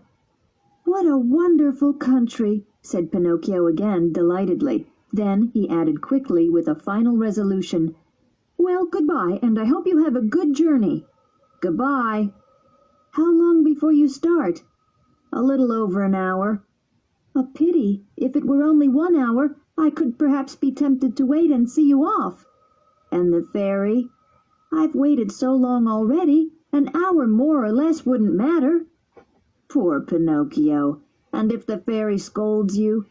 Never mind. I'd let her scold. When she's done scolding, she'll stop. Meanwhile, it grew very dark. Suddenly, they saw a little light moving in the distance, and heard bells tinkling, people talking, and the hooting of a horn, very faint and low, like the humming of a wasp. There it is! Exclaimed Lampwick, jumping to his feet. What is it? Pinocchio asked softly. It's the coach coming for me. Do you want to come too? Yes or no? But is it true, asked the puppet, that children never have to study in that country? Never, never, never. What a wonderful country! What a beautiful country! What a marvelous country! Chapter 31. Pinocchio goes away to Playland, where he spends 5 months. At last the coach arrived without making the least noise, for the wheels were padded with rags and tow. It was drawn by 12 pairs of donkeys, all the same size, but of different colors. Some were gray, some white, some spotted, others again were yellow and blue in large stripes. But the funniest thing about them was that these 12 pairs, that is 24 donkeys, were not shod like other animals. They had on men's boots of white leather. And the driver? Imagine a small man broader than he is long, soft and greasy as butter, with a small face like a red tomato, a small mouth that is always laughing, and a soft, caressing voice, like that of a cat that is mewing to the lady of the house for cream. All the boys took a great fancy to him as soon as they saw him, and they all hurried to get in first, and go to that most delightful country known on the map as True Playland. The coach was already full of boys between 8 and 12 years old, pressed together like salted fish in a barrel. They were crowded and uncomfortable, and they could hardly breathe, but no one said a word, no one complained. The consolation of knowing that in a few hours they would be in a land where there were no books or schools or masters made them accept anything, and they were so happy that they did not feel discomfort, weariness, hunger, thirst, or sleepiness. As soon as the coach stopped, the little man turned to Lampwick and, with many bows and grimaces, said to him, smiling, "Tell me, my fine lad, would you also like to come to that happy country?" "I want to go most certainly." "But as you see, my dear lad, there is no room. The coach is full." "It doesn't matter," replied Lampwick. "If there's no room inside, I'll find some place on the crossbar." And he jumped up astride the crossbar. "And you, my love," said the little man, addressing Pinocchio with a flattering smile, "what are you going to do? Are you coming or staying behind?" "I'm staying here," answered Pinocchio, "for I am going home. I want to study and be a very good scholar, like all well-brought-up boys." "Much good may it do you." "Pinocchio," cried Lampwick, "listen to me. Come with us. We'll have a marvelous time." "No, no, no. Come with us. We'll have lots of fun," shouted some voices inside the coach. "Come with us. We'll all be happy," shouted hundreds of voices together. "If I come with you, what would my good fairy say?" continued Pinocchio. "Don't worry about that. Think only that we are going to a country where we'll have nothing but fun from morning till night." Pinocchio did not answer. He only sighed.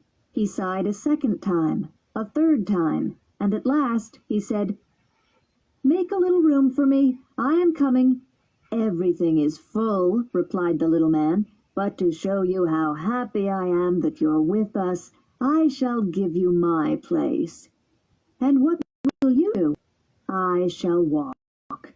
"No, I can't let you do that. I'd rather ride on one of the donkeys," cried Pinocchio. So saying, he went up to the donkey, harnessed to the right-hand side of the shaft, and wanted to jump on his back, but the beast turned and kicked him in the stomach, sending him sprawling with his legs in the air. Think of all those impertinent boys nearly bursting with laughter. But the little man did not laugh. He went to that kicking donkey and, pretending to give him a kiss, he bit off his right ear. While he was doing this, Pinocchio, still angry, got up from the ground and, with one leap, jumped on the donkey's back. He jumped so splendidly that all the boys stopped laughing and shouted, "Hurrah, Pinocchio!" and applauded as if they would never stop. But suddenly the donkey kicked so high with his hind legs that he threw the poor puppet onto a heap of stones. The boys laughed at him again, but the little man, instead of laughing, went to the other side of the kicking beast and bit off half of his left ear. Then he told the puppet, "Now get on his back. You needn't be frightened. That donkey is very obstinate, but I've whispered something in his ear, and I think he'll be obedient and gentle now." Pinocchio mounted again, and the coach started to move. But while the donkeys galloped and the coach rolled over the paving stones, he thought he heard a voice which was so low that he could hardly hear the words, saying, "You poor fool, you decided to do as you please, but you'll be sorry for it." Pinocchio was frightened and looked around to see where these words came from, but he could see nothing. The donkeys galloped, the stage-coach rolled over the stones, and the boys inside slept. Lampwick snored like a bear, and the little man sang between his teeth, "Everybody sleeps through the night, while I never sleep." A little way farther on, Pinocchio heard again the low voice saying, "Remember this, you fool, boys who won't study and who desert their school, their books, and their masters, always come to a bad end. I have tried it, and I know what I'm talking about. The day will come when you will weep as I am weeping now, but then it will be too late." When he heard these whispered words, the puppet was more frightened than ever. He jumped down from the donkey's back and took him by the bridle. Imagine his surprise when he saw that the donkey was crying, just like a boy. "Hello, little man," Pinocchio called the driver. "Did you ever see such a thing? This donkey is crying." "Let him cry. He can laugh on Tibb's Eve." "Did you teach him to talk?" No, he taught himself to mumble a few words when he was in a company of trained dogs for 3 years. Poor beast! Come, come, said the little man. Don't waste time watching a donkey cry. Get on to him again, and let us go. The night is cold, and the way is long. Pinocchio obeyed without another word. The coach rolled along again, and at dawn they arrived safely at Playland. Playland was like no other country in the world. The population consisted of children. The eldest was 14, and the youngest scarcely 8 years old. The merriment and shouting and noise in the streets were maddening. There were children everywhere. Some were playing skittles, some quoits, cycling or ball, some were riding on wooden horses, others were playing blind man's bluff or chasings. Some were dressed as clowns, some were eating burning tow, some were acting or singing or reading or turning somersaults. Others were walking on their hands, while still others were trundling hoops or, dressed like generals, were marching along with paper helmets ordering troops of soldiers about. There was laughing and shouting and hand-clapping. Some were whistling, some were clucking like a hen that had just laid an egg. In short, there was so much noise and confusion that without cotton wool in both ears, anyone would have been deafened by it. There were theaters crowded all day long in every open space, and on all the walls of the houses badly spelt remarks had been scribbled with charcoal. Immediately they got inside the city. Lampwick and the other boys who had come together hurried to join the children, and very soon, as you may well imagine, they became excellent friends. Who could be happier or more contented than they? Amidst continual games and all sorts of pastimes, hours, days, and weeks passed like lightning. "Oh, what a beautiful life!" shouted Pinocchio every time he met Lampwick. "Do you at least see that I was right?" answered Lampwick. "And to think you didn't want to come! To think you intended going back to your fairy and wasting your time in studying! If you are free today from nasty books and schools, you owe it to me, to my advice, to my insistence. It's only a real friend who would show such kindness." "Yes, that's true, Lampwick. And if today I am a really happy boy, I owe it all to you. And do you know what the master used to say to me about you? He always said, 'Don't have anything to do with that good-for-nothing Lampwick. He is a very bad boy and will lead you into some trouble.'" "Poor old master," said the other, shaking his head. "I well know that he didn't like me and spoke ill of me, but I have a generous soul, and with pleasure I forgive him." "Noble boy," said Pinocchio, embracing his friend and kissing him affectionately on the forehead. 5 months had passed in this playland of toys and amusements which went on all day long, without ever seeing a book or even the outside of a school, when Pinocchio, upon awakening one morning, had a very unpleasant surprise and lost his good spirits. Chapter 32. Pinocchio gets donkey's ears and then becomes a real donkey and starts to bray. And what was this surprise? I shall tell you, my dear readers. The surprise was that Pinocchio, when he woke up, scratched his head, and while doing so he noticed... Can you make any guess as to what he noticed? He noticed, to his great amazement, that his ears had grown several inches. You must know that puppets from their birth have very small ears, in fact, so small that they are invisible to the naked eye. So you can imagine how surprised he was when he noticed that his ears had grown so long during the night that they looked like 2 brooms. He hurried to find a mirror, that he might see himself, but he could not find one. So he filled his wash basin with water, looked into it, and saw what he had been hoping never to see. He saw himself decorated with a magnificent pair of donkey's ears. Can you imagine poor Pinocchio's sorrow, shame, and despair? He began to cry and scream and beat his head against the wall, but the more he cried, the longer his ears grew, and they became hairy at the top. A charming little squirrel that lived on the floor above him hearing his loud cries, came down to see what the matter was, and, seeing the puppet in such a state, he asked earnestly, "What happened to you, my dear neighbor?" "I am sick, dear squirrel. I am very sick, and of such an awful disease. Do you know how to count a pulse?" "Yes, I think so." "Then will you please see if I have a fever?"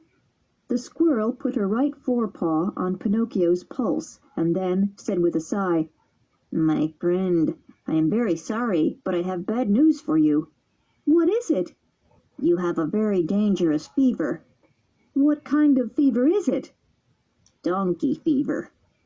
"I have never heard of such a fever," said the puppet, though he knew well what she meant. "Then I shall explain it to you," answered the squirrel, "for you must know that in a few hours you will no longer be a puppet or a boy." "What will I be?" "In a few hours you will be a real donkey, like those that draw carts or carry cabbages and vegetables to the market." "Oh, poor me! Poor me!" cried Pinocchio, seizing his ears with his hands and pulling and jerking them as if they belonged to somebody else. "My dear lad," said the squirrel, wishing to console him, "you can't do anything. It is your destiny. For it is written in the decrees above that lazy children who dislike books, schools, and masters, and who spend their time with toys, games, and amusements, must end up, sooner or later, by becoming little donkeys." "Is that really true?" sobbed Pinocchio. "It is, unhappily. It's no use crying now. You should have thought of that before it was too late." "But it's not my fault. Believe me, little squirrel, it's all Lampwick's fault." "Who is Lampwick?" "One of my schoolmates. I wanted to go home. I wanted to be good. I wanted to study and never do any mischief. But Lampwick said, 'Why should you bother about studying? Why do you want to go to school? Instead, come with me to Playland. There we shall never study. We shall only play from morning till evening and always be happy.'" "Why did you listen to that false friend, to that bad companion?" Because, dear little squirrel, I am a heartless puppet with no sense. Oh, if I had had just a little bit of heart, I'd never have abandoned that kind fairy who loved me as a mother and who had done so much for me. And now I could be a real boy, like the others, instead of a puppet. Oh, if I meet Lampwick, he'll get it. I'll fix him." He wanted to leave the room, but at the door he remembered his ears, and he was ashamed to show them. So then what do you think he did? He took a large cotton cap and pulled it over his head, right down to his nose. Then he went out and looked for Lampwick. He searched the streets, the squares, the theaters, everywhere, but he could not find him. He turned to every one he met, but no one had seen him. At last he went to his house and knocked on the door. "Who's there?" asked Lampwick from inside. "Pinocchio," said the puppet. "Just a minute and I'll let you in." After half an hour the door was opened. Imagine Pinocchio's surprise when he went in and found that his friend Lampwick had a great cotton cap on his head, which came down over the end of his nose. Seeing that, Pinocchio felt somewhat better, and he said to himself, "Perhaps he has the same sickness I have. Can it be possible that he too has the donkey fever?" He pretended not to see anything and said, smiling, "How are you, my dear Lampwick?" "Very well as a mouse and a Parmesan cheese." "Do you really mean it?" "I have no reason to tell you a lie." "Excuse me, my friend, but why then do you wear a cap that covers your ears?" "The doctor ordered it, because I've hurt my knee." "And you, dear puppet, why do you wear a cotton cap down over your nose?" "The doctor prescribed it because I hurt my leg." "Oh, poor Pinocchio." "Oh, poor Lampwick." They kept silent for a long while, and the two friends looked knowingly at each other. At last the puppet said in a sweet voice full of persuasion, "Just to satisfy my curiosity, dear Lampwick, have you ever had any trouble with your ears?" "Never. And you?" "Never. except that one of my ears was aching this morning." "Yes, so was mine." "Yours too. Which one aches?" "Both of them. And yours?" "Both of them. Do you think we have the same sickness?" "I'm afraid I do."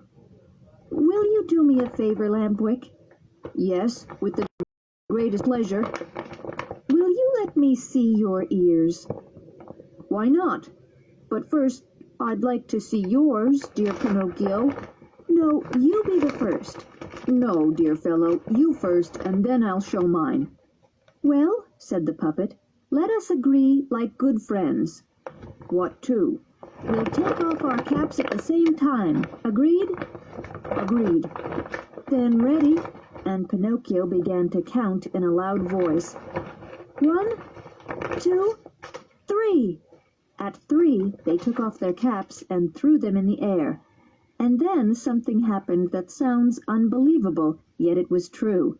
When Pinocchio and Lampwick saw that the same misfortune had befallen them both, instead of being ashamed and despairing, they tried to wag their long ears, and finished by laughing at each other. They laughed and laughed until they nearly exploded. But suddenly Lampwick stopped laughing. He staggered and grew pale as he spoke to his friend. "Help! Help, Pinocchio!" "What's the trouble?" "Alas, I can't stand up straight." "Neither can I!" cried Pinocchio, tottering and weeping. While talking they bent down on all fours and started running around the room on their hands and feet. As they ran, their hands became hoofs, their faces grew as long as muzzles, and their backs were covered by light gray hair with black spots. But the most dreadful and the most humiliating torment for those two miserable boys was when they felt their tails growing. Overcome by shame and sorrow, they began to cry and lament over their fate. Oh, if they had only kept quiet! Instead of sighs and lamentations, they brayed like donkeys. Yes, both together in chorus, they brayed loudly. Meanwhile, somebody knocked at the door, and a voice shouted, "Open the door! I am the little man, the driver who brought you here. Open at once, or it will be the worse for you." This book is continued on Disc 4.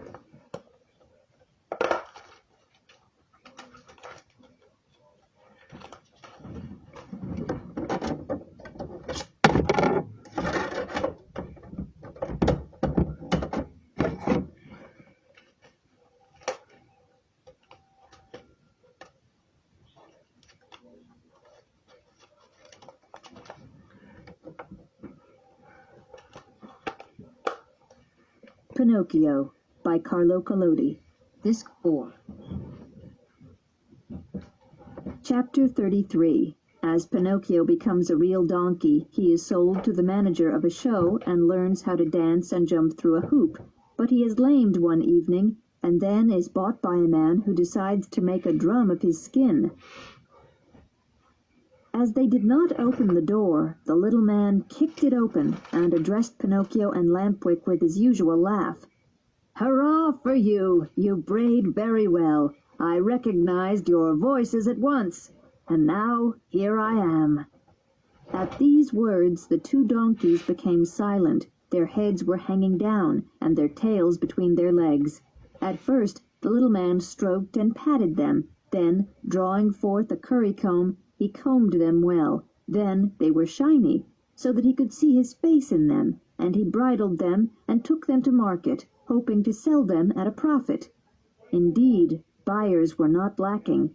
Lampwick was sold to a farmer whose donkey had died the day before, and Pinocchio was bought by the manager of a company of clowns and rope-walkers, who intended teaching him to jump and dance, together with the other animals belonging to the company. Now you can see, my little readers, what a fine business the little man carried on. He was a cruel little monster, seemingly all milk and honey, going round the world with his coach. By promises and flattery he collected all the children who did not like their books and did not want to go to school. When his coach was full, He carried the children off to playland so that they might spend their time playing and amusing themselves. When these poor little children, from endless playing and lack of studying, became so many donkeys, he took them to market and sold them happily. In a few years, by this means, he earned a lot of money and became a millionaire. I do not know what happened to Lampwick, but I know that Pinocchio, from the very first moment, had a hard life full of drudgery. When he was led into the stable, his master put straw in his manger, but Pinocchio spat it out after he had tasted it. Then his master, grumbling, put some hay in the manger, but Pinocchio did not like that either. "Ah, you don't even like hay!" shouted his master, full of anger. "Leave it to me, my fine donkey. If you are so fussy, I know how to cure you." And he beat his legs with his whip for a start. The pain made Pinocchio cry and bray. "Yah! I can't digest straw." "Then eat hay," replied his master, who understood donkey dialect perfectly. "Yah! Hay gives me the stomach ache." "Do you want to tell me I have to feed a donkey like you on chicken breasts and capon jelly?" said his master, growing still more angry, whipping him again and again. After this second whipping, Pinocchio thought it would be wiser to keep silent, and he said no more. The stable door was shut, and Pinocchio remained alone. As it was so long since he had eaten anything, hunger made him yawn, and when he yawned, he opened his mouth as large as an oven. At last, as there was nothing but hay in his manger, he decided to eat it, and after chewing it a long time, he shut his eyes and swallowed it. "This hay isn't so bad," he said, "but how much better it would have been if I'd gone on with my studies. Instead of hay, I might now be eating the crusty end of a fresh loaf of bread with a fine slice of sausage. No matter." In the morning he looked again for a little hay, but he found none, for he had eaten it all during the night. Then he tried a mouthful of chopped straw, but as he chewed it, he thought what a difference there was between the taste of chopped straw and rice or macaroni. "No matter," he said again, as he went on chewing. "I hope my misfortune will serve as a lesson to disobedient children who don't like studying. No matter, no matter." "Why no matter?" shouted his master, who came into the stable at that moment. "Do you think, my dear donkey, that I bought you just to feed you? I bought you to do some work, and to help me make money. Get up now and do your best. Come into the circus, and I'll teach you to jump through a hoop, breaking the paper with your head, to dance, waltz, and polka, and to stand on your hind legs." So poor Pinocchio, by hook or by crook, had to learn all these fine tricks, but it took him 3 months, and he got many sharp cuts from the whip. At last the day arrived when his master announced a really wonderful performance. Gaily colored posters were placed at all the street corners, reading thus: "Grand full-dress performance, tonight, the usual daring feats, and astonishing performances by all the artists, and by all the horses of the company. In addition, the first appearance of the famous little donkey Pinocchio, called the Star of the Dance. The theater will be brilliantly illuminated." You may believe me, the theater was full an hour before the opening of the show. Not one more seat could have been bought, even for its weight in gold. The seats round the ring were packed with girls and boys, impatient to see the famous little donkey Pinocchio dancing. After the first part of the show, the ringmaster came forward. He was wearing a black coat with white tights and boots reaching above his knees. After a deep bow, he made the following ridiculous speech. "Honored public, ladies and gentlemen, the humble undersigned, staying temporarily in your city, wishes to have the honor, not less than the pleasure, of presenting to this intelligent and distinguished audience a famous little donkey who has had the honor of dancing before the sovereigns of all the principal courts of Europe. I thank you for listening attentively to me, and beg that you assist us with your inspiring presence, and find excuses for our shortcomings." This speech was received with much laughter and applause, but the applause redoubled and became tempestuous when the little donkey Pinocchio appeared in the middle of the ring. He was magnificently decked out.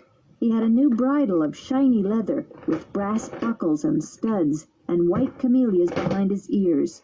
His mane was divided into small curls, each one decorated with colored silk ribbons. A broad band of gold and silver surrounded his body, and his tail was braided with crimson and blue velvet ribbons. In fact, he was a lovely little donkey.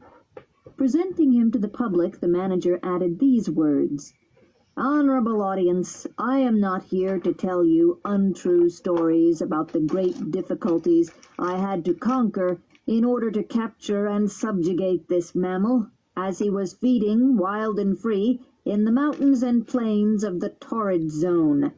Observe, I beseech you, the ferocious gleams in his eyes.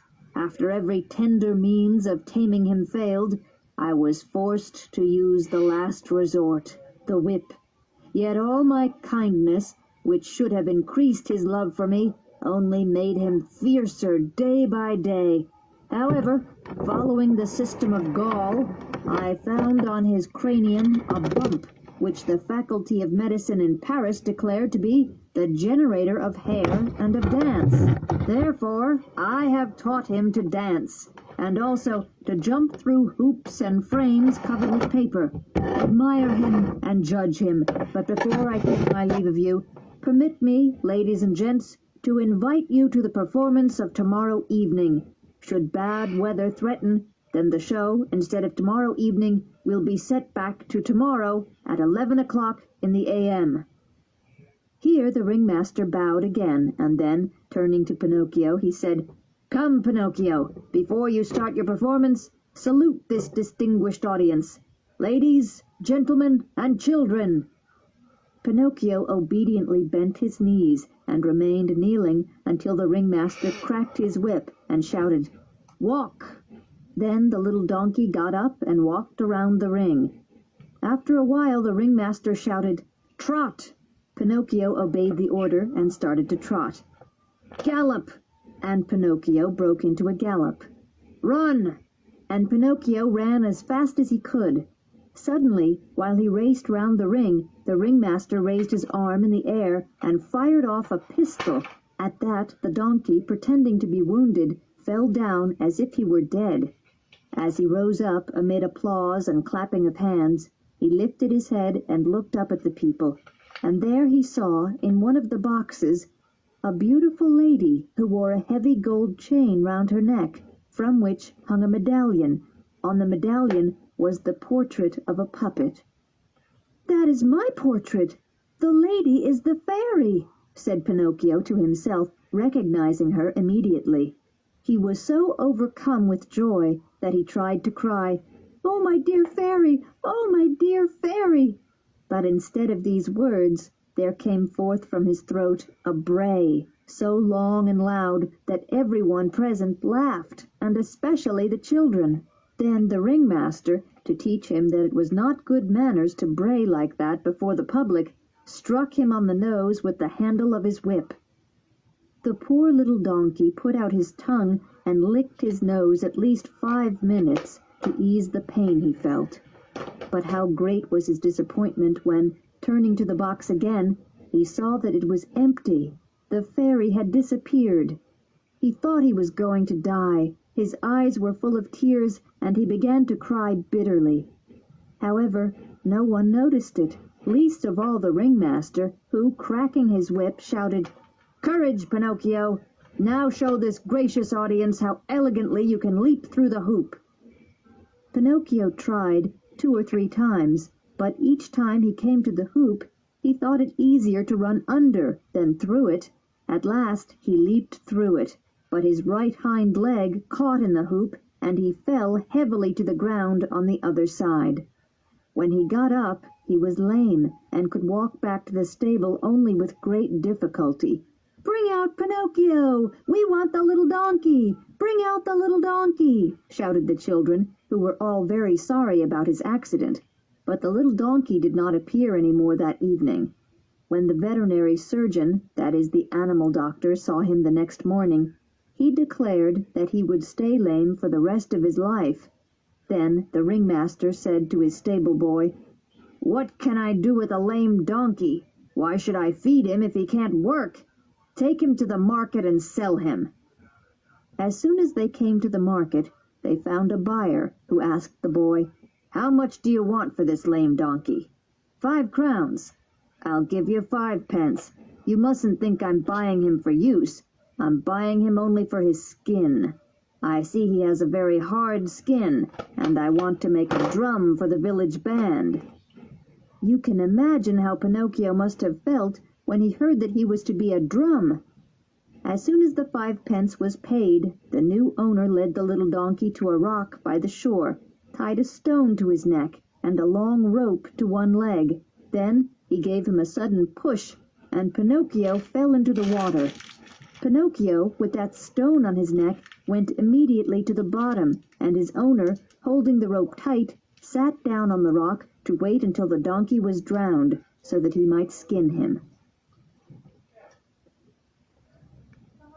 Chapter 34. Pinocchio, thrown into the sea and eaten by the fishes, becomes a puppet again, but while swimming towards dry land, he is swallowed by a terrible shark. When the little donkey had been under water about an hour, his new owner said to himself, "That poor little lame donkey must surely be drowned by this time. I'll pull him up and make a fine drum of his skin." He began hauling in the rope he had tied to the donkey's leg. He hauled and hauled and hauled, and at last there appeared on the water, what do you think? Instead of a dead donkey, there was a live puppet, wriggling like an eel. When he saw that wooden puppet, the poor man thought he was dreaming. He was struck dumb, and astonished, he stood there with his mouth open and his eyes starting out of his head. When he recovered a little, he could only stammer, Where is the little donkey I threw into the water? What happened to him?" "I am the little donkey," answered the puppet, laughing. "You?" "I." "Oh, you scalawag, don't play any tricks on me." "Play tricks on you? Nothing of the sort, my dear master. I am very serious." "But how can it be that you, who were a little donkey a short while ago, have now become a wooden puppet?" "It must be due to the sea water. It does sometimes work real miracles." "Be careful, puppet. Don't try to pull my leg. You'll get it if I lose my patience." "Well, master, do you want to hear my true story? If you free my leg from this rope, I'll tell it to you." The good man was very curious to hear this true story, so he quickly freed his leg, and Pinocchio, free as a bird once more, began to speak as follows. "You must know that I was once a wooden puppet, just as I am now, and I was on the verge of becoming a real boy, like so many others. The trouble started because I didn't like to study, and I listened to evil companions, and so I ran away from home. One day I woke up to find myself a donkey, with long ears and a long tail. Oh, I was so ashamed of myself. Oh, dear master, I hope the good Saint Anthony will keep you from ever being ashamed. I was taken to the market with the other donkeys and sold to the ringmaster of a circus. He taught me to dance and leap through a hoop. But one evening, during the performance, I fell, and my legs got lamed. The ringmaster had no use for a lame donkey, so he sent me to the market, and you bought me." "I well know that, since I paid 5 pence for you, and now who will give me back my poor pennies?" "And why did you buy me? To make a drum out of my skin? A drum?" "That's true. And now where shall I find another skin?" "Don't despair, master. There are so many little donkeys in this world." "Well, you impertinent urchin, is that the end of your story?" "No," answered the puppet. "A couple more words and I'll have finished. After buying me, you brought me here to kill me, and as you pitied me, you preferred to tie a stone to my neck and throw me into the sea. This humane sentiment counts to your credit, and I shall be grateful to you forever, my dear master. You reckoned without the fairy." "And who is this fairy?" She is my mother, and, like every mother, she loves her child dearly and never loses sight of him, and helps him in all his troubles, even when, because of his foolishness and his naughty ways, he deserves no help. So, as I wanted to say, as soon as the good fairy saw I was in danger of drowning, she sent an immense shoal of fish, who thought that I was a dead monkey, and began to eat me. And what huge bites they took! I would never have believed that fish were greedier than boys. Some ate my ears, others my muzzle, others my neck and mane, my hooves, and even the skin off my leg and off my back. And one of them was so polite that he condescended to eat my tail. "From this day forward," said the horrified buyer, "I vow never to eat fish. It would be a pretty sight to open a mullet or a whiting and find a donkey's tail inside." "I agree with you," said the puppet, laughing. "As for that, you must know that when the donkey's hide was removed from head to foot was eaten away, naturally the bones remained, or to be exact, the wood. For as you see, I am made of very hard wood. But after the first bite, the fish saw that there was no more meat to eat, and, disgusted by such indigestible food, they swam off in all directions without even saying thank you. That is why, when you hauled in the rope, you found a live puppet and not a dead donkey." "Enough of your story," shouted the man in a rage. "I have paid 5 pence for you, and I want my money back. Do you know what I'll do? I'll take you back to the market and sell you for firewood." "Sell me if you want to. I don't mind," said Pinocchio. But as he spoke, he made a big leap and plunged into the sea. And as he swam gaily away, he shouted to the poor buyer, "Goodbye, master. When you want a skin to make a drum, remember me." He kept on laughing as he swam farther away. After a little while, he turned again and shouted still louder, "Goodbye, master. When you want a little nice dry firewood, remember me." In the twinkling of an eye, he was so far away that he was hardly visible. In fact, there was only a black dot on the water when he now and then lifted an arm or a leg or jumped about like a joyful dolphin. Pinocchio was swimming, not caring where he was going, when he saw in the sea a rock which looked like white marble. On the top of the rock a beautiful little goat was bleating and beckoning to him to come nearer. However, the strangest thing was that the goat's fleece, instead of being white or black or a mixture of these two colors, as you might find with other goats, was blue, a very bright blue that reminded him of the hair of that lovely child. Pinocchio's heart began to beat very quickly. Doubling his energy, he swam towards the white rock. He was already halfway there when he saw, rushing towards him in the water, a sea monster with a horrible head, and its mouth, which was like a deep cave, wide open, with 3 rows of teeth that would have frightened anyone, even in a picture. Do you know what this monster was? It was no less than that gigantic shark, which has been mentioned more than once in this history, and which, owing to its dreadful killings and its ravenous greed, was called the Attila of Fish and Fishermen. Poor Pinocchio was terribly frightened, seeing such a monster. He tried to dodge him, to swim elsewhere, or to swim faster than this monster, but that huge gaping mouth came right after him, quickly as an arrow. "Hurry, Pinocchio, for mercy's sake!" bleated the beautiful little goat. Pinocchio swam desperately, using every ounce of his strength. "Quickly, Pinocchio! The monster is close behind you!" And Pinocchio swam faster than ever, swift as a ball from a gun. He was near the rock, and the little goat was leaning out over the sea and stretching out her front legs to help him out of the water. But it was too late. The monster had caught him, and drawing in his breath, he sucked him in as one sucks an egg. He sucked him in so fiercely and greedily, and Pinocchio fell so hard against the monster's stomach that he lost consciousness for a quarter of an hour. When he came to himself, he had no idea where he was. All around him it was very dark.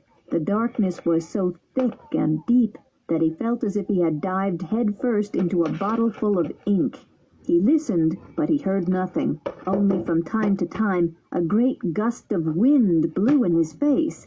At first he did not know where the wind came from, but he soon noticed that it came from the monster's lungs. At first Pinocchio tried to be brave, but when he knew for certain that he was inside the shark's body, as in a prison, he began to weep and sob. "Help! Help! Oh, poor me! Will no one come and save me?"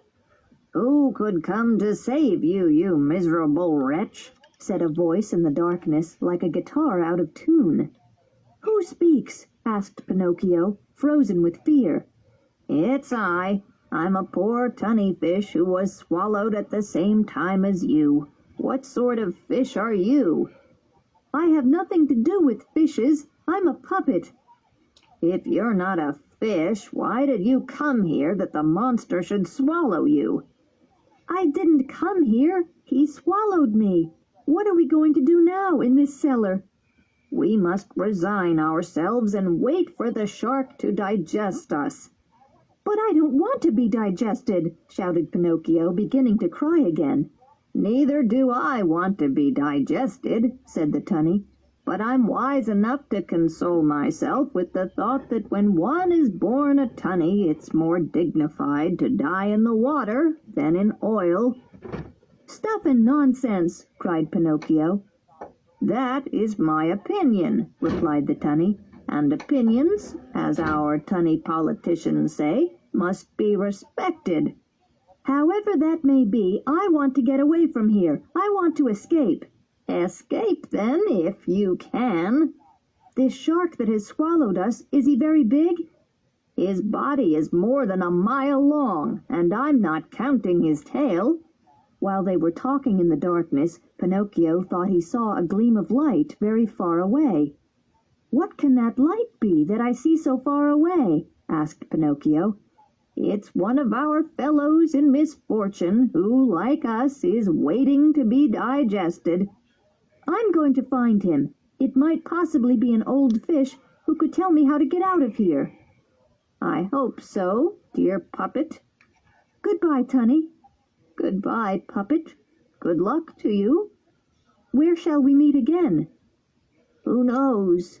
Better not to think of it." Chapter 35. Pinocchio finds in the body of the shark. Whom does he find? Read this chapter and you will know. Pinocchio, having said goodbye to the tunny, started feeling his way in the darkness through the shark's body, finding his way along step by step towards that dim, flickering light in the distance. The farther he went, the better he could see the little light. He walked, and at last, when he reached it, what did he find? I shall give you 1,000 guesses. He found a little table well prepared, with a lighted candle stuck in a green glass bottle, and sitting at the table there was a snow-white old man. He was eating some fish, which were so much alive that sometimes they jumped out of his mouth while he ate them. Seeing the old man, poor Pinocchio suddenly felt so happy that he nearly fainted. He wanted to laugh, to cry, to say thousands of things, and instead he could only stammer some broken, senseless words. At last he managed to utter a cry of joy, and, opening his arms, he threw them around the old man's neck, shouting, "Oh, Daddy, my Daddy! Have I found you at last? I'll never leave you again, never, never, never!" "So my eyes do not deceive me," said the old man, rubbing them with both hands. "You are really my dear Pinocchio?" Yes, it's really, truly me. Do you still remember me?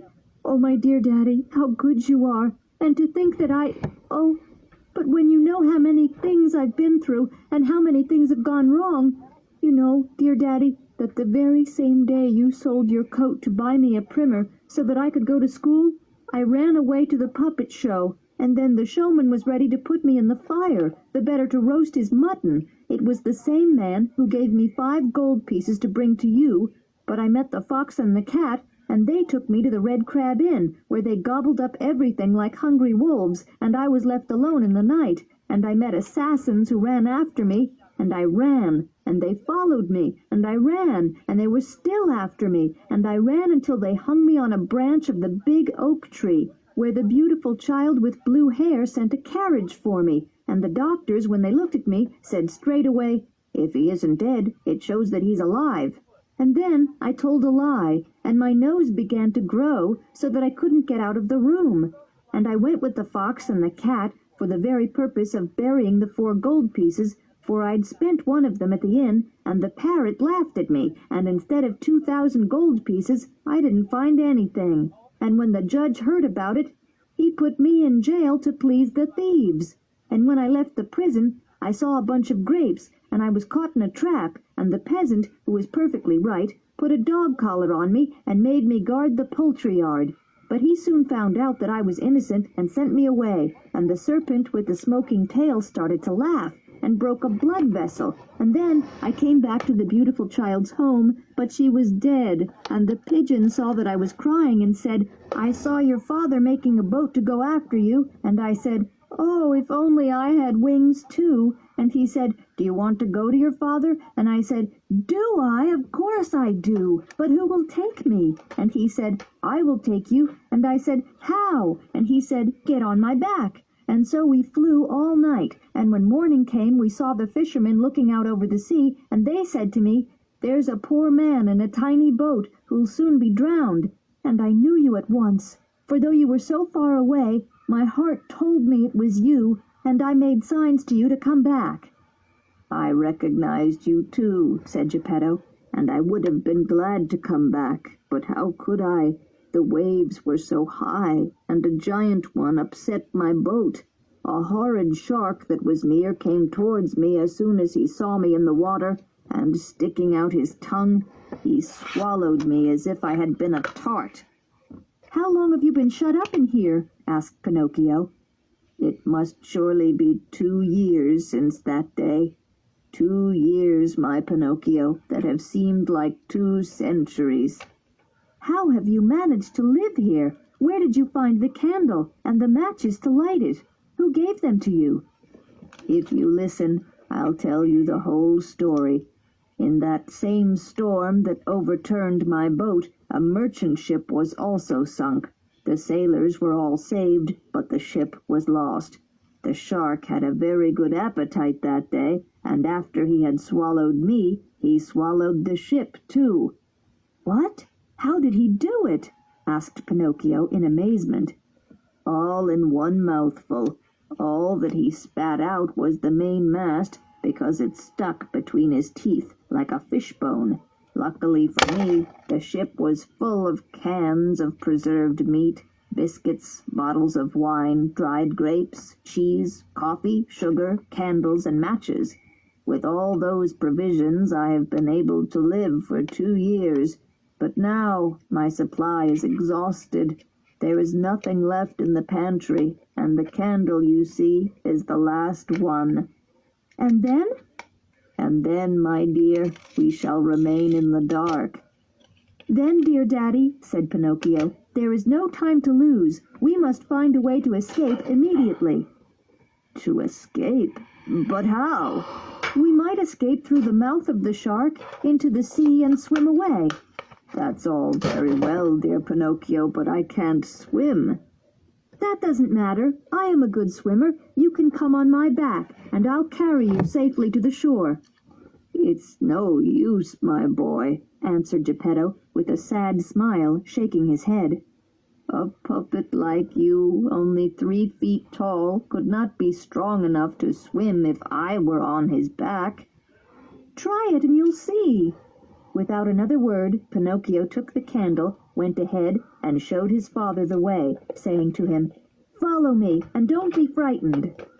They went like this for some time, through the whole body and the stomach of the shark. When they came to his throat, they stopped to look around, as they wanted to seize the right moment for their flight. You must know that the shark was very old, and that as he suffered from asthma and palpitation of the heart, he had to sleep with his mouth wide open, so when Pinocchio reached his throat and looked upwards, he could see a large strip of starry sky and a big bright moon. "This is the right moment to escape," he whispered to his father. "The shark is sleeping like a dormouse. The sea is smooth, and it is as bright as day. Come, Daddy, come after me, and in a few minutes we shall be free." And they did it. They climbed up the shark's throat, and when they were in that huge mouth, they passed his tongue on tiptoe. His tongue was as long and wide as a fair-sized garden path. They were just prepared to jump into the sea when the shark sneezed, shaking them so violently that they fell back into his stomach. Their fall extinguished the candle, and father and son were in the dark. "Now what shall we do?" said Pinocchio. "Now, my son, we are lost." "Why should we be lost? Give me your hand, Daddy, and be careful not to slip." "Where are we going?" "We must try again. Come with me and don't be frightened." With these words, Pinocchio took his father's hand, and all the while walking on tiptoe, again they went up to the monster's throat, walked along his tongue, and climbed over the 3 rows of teeth. Before jumping into the sea, the puppet said to his father, "Now climb on my back and stick tight. I'll do the rest." As soon as Geppetto was on his back, Pinocchio jumped into the sea and began to swim. The sea was as smooth as oil. The moon shone brightly, and the shark slept so soundly that the firing of a cannon would not have disturbed him. Chapter 36. At last, Pinocchio ceases to be a puppet and becomes a real boy.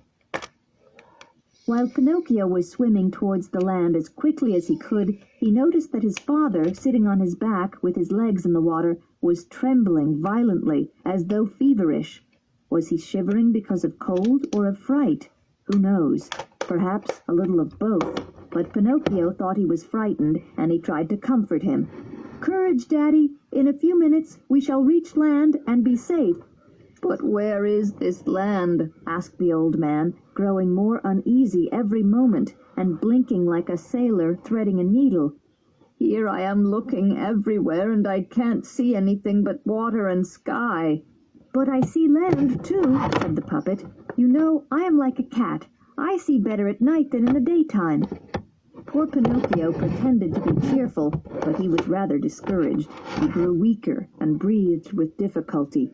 In short, he was almost exhausted, and land was still very far away. He swam until he could breathe no longer. Then he turned to his father and said, "Daddy, help me. I'm dying." Father and son were about to drown together when a voice, like a badly tuned guitar, said, "Who is dying?" "I and my poor father." "I recognize your voice. You are Pinocchio." "Right, and who are you?" "I am the tunny fish, your pal in the shark's body." "How did you escape?" "I did the same as you, but you showed the way. I followed you, and I too escaped." "Dear Tunny, you've come just in time. I beg you, for the love you have for your children, the little tunnies, to help us, or we are lost." "Of course, with all my heart. Catch my tail and let me tow you. You will reach land in 4 minutes." You can be sure that Geppetto and Pinocchio accepted the invitation at once, but instead of catching the tunny's tail, they found it better to sit on his back. "Are we too heavy?" asked Pinocchio. "Heavy? No, on the contrary, you're light as a feather. It's as if I had 2 empty seashells on my back," answered the tunny, who was as big and strong as a 2-year-old calf. Reaching land, Pinocchio jumped down first, and then he helped his father. Then he turned to the tunny and said in a trembling voice, "My dearest friend, you have saved my father's life. I cannot find words to thank you. May I give you a kiss as a token of my eternal gratitude?" The tunny put his nose out of the water, and Pinocchio, kneeling on the ground, pressed a loving kiss on its mouth. At the sign of real, unaffected love, the tunny, who was not used to such things, was so moved that, Ashamed to be seen crying like a baby, he dived under the water and disappeared. Meanwhile, the sun had risen. Pinocchio gave his arm to Geppetto, who was so weak that he could hardly stand, and said, "Lean on my arm, dear daddy, and let us go. We must walk slowly, like snails, and when we are tired, we shall stop and rest." "And where shall we go?" asked Geppetto. "We'll try to find a house or a cabin where we can ask for a bit of bread and straw to make our bed." They had walked hardly 100 steps when they noticed by the roadside 2 ugly faces waiting to beg the passers-by. They were the fox and the cat, but they were so changed that you could hardly have recognized them. The cat had pretended so long to be blind that she really had become blind. The fox had grown old, his fur was entirely moth-eaten on one side, and he had even lost his tail. This had happened because the wretched thief became so poor that one day he had to sell his beautiful tail to a hawker who wanted it for driving away flies. "Oh, Pinocchio," sobbed the fox, "give something to 2 poor invalids." "Invalids," repeated the cat. "Goodbye, scoundrels," answered the puppet. "You cheated me once, but you never will again." "Believe me, Pinocchio, we are really poor and miserable."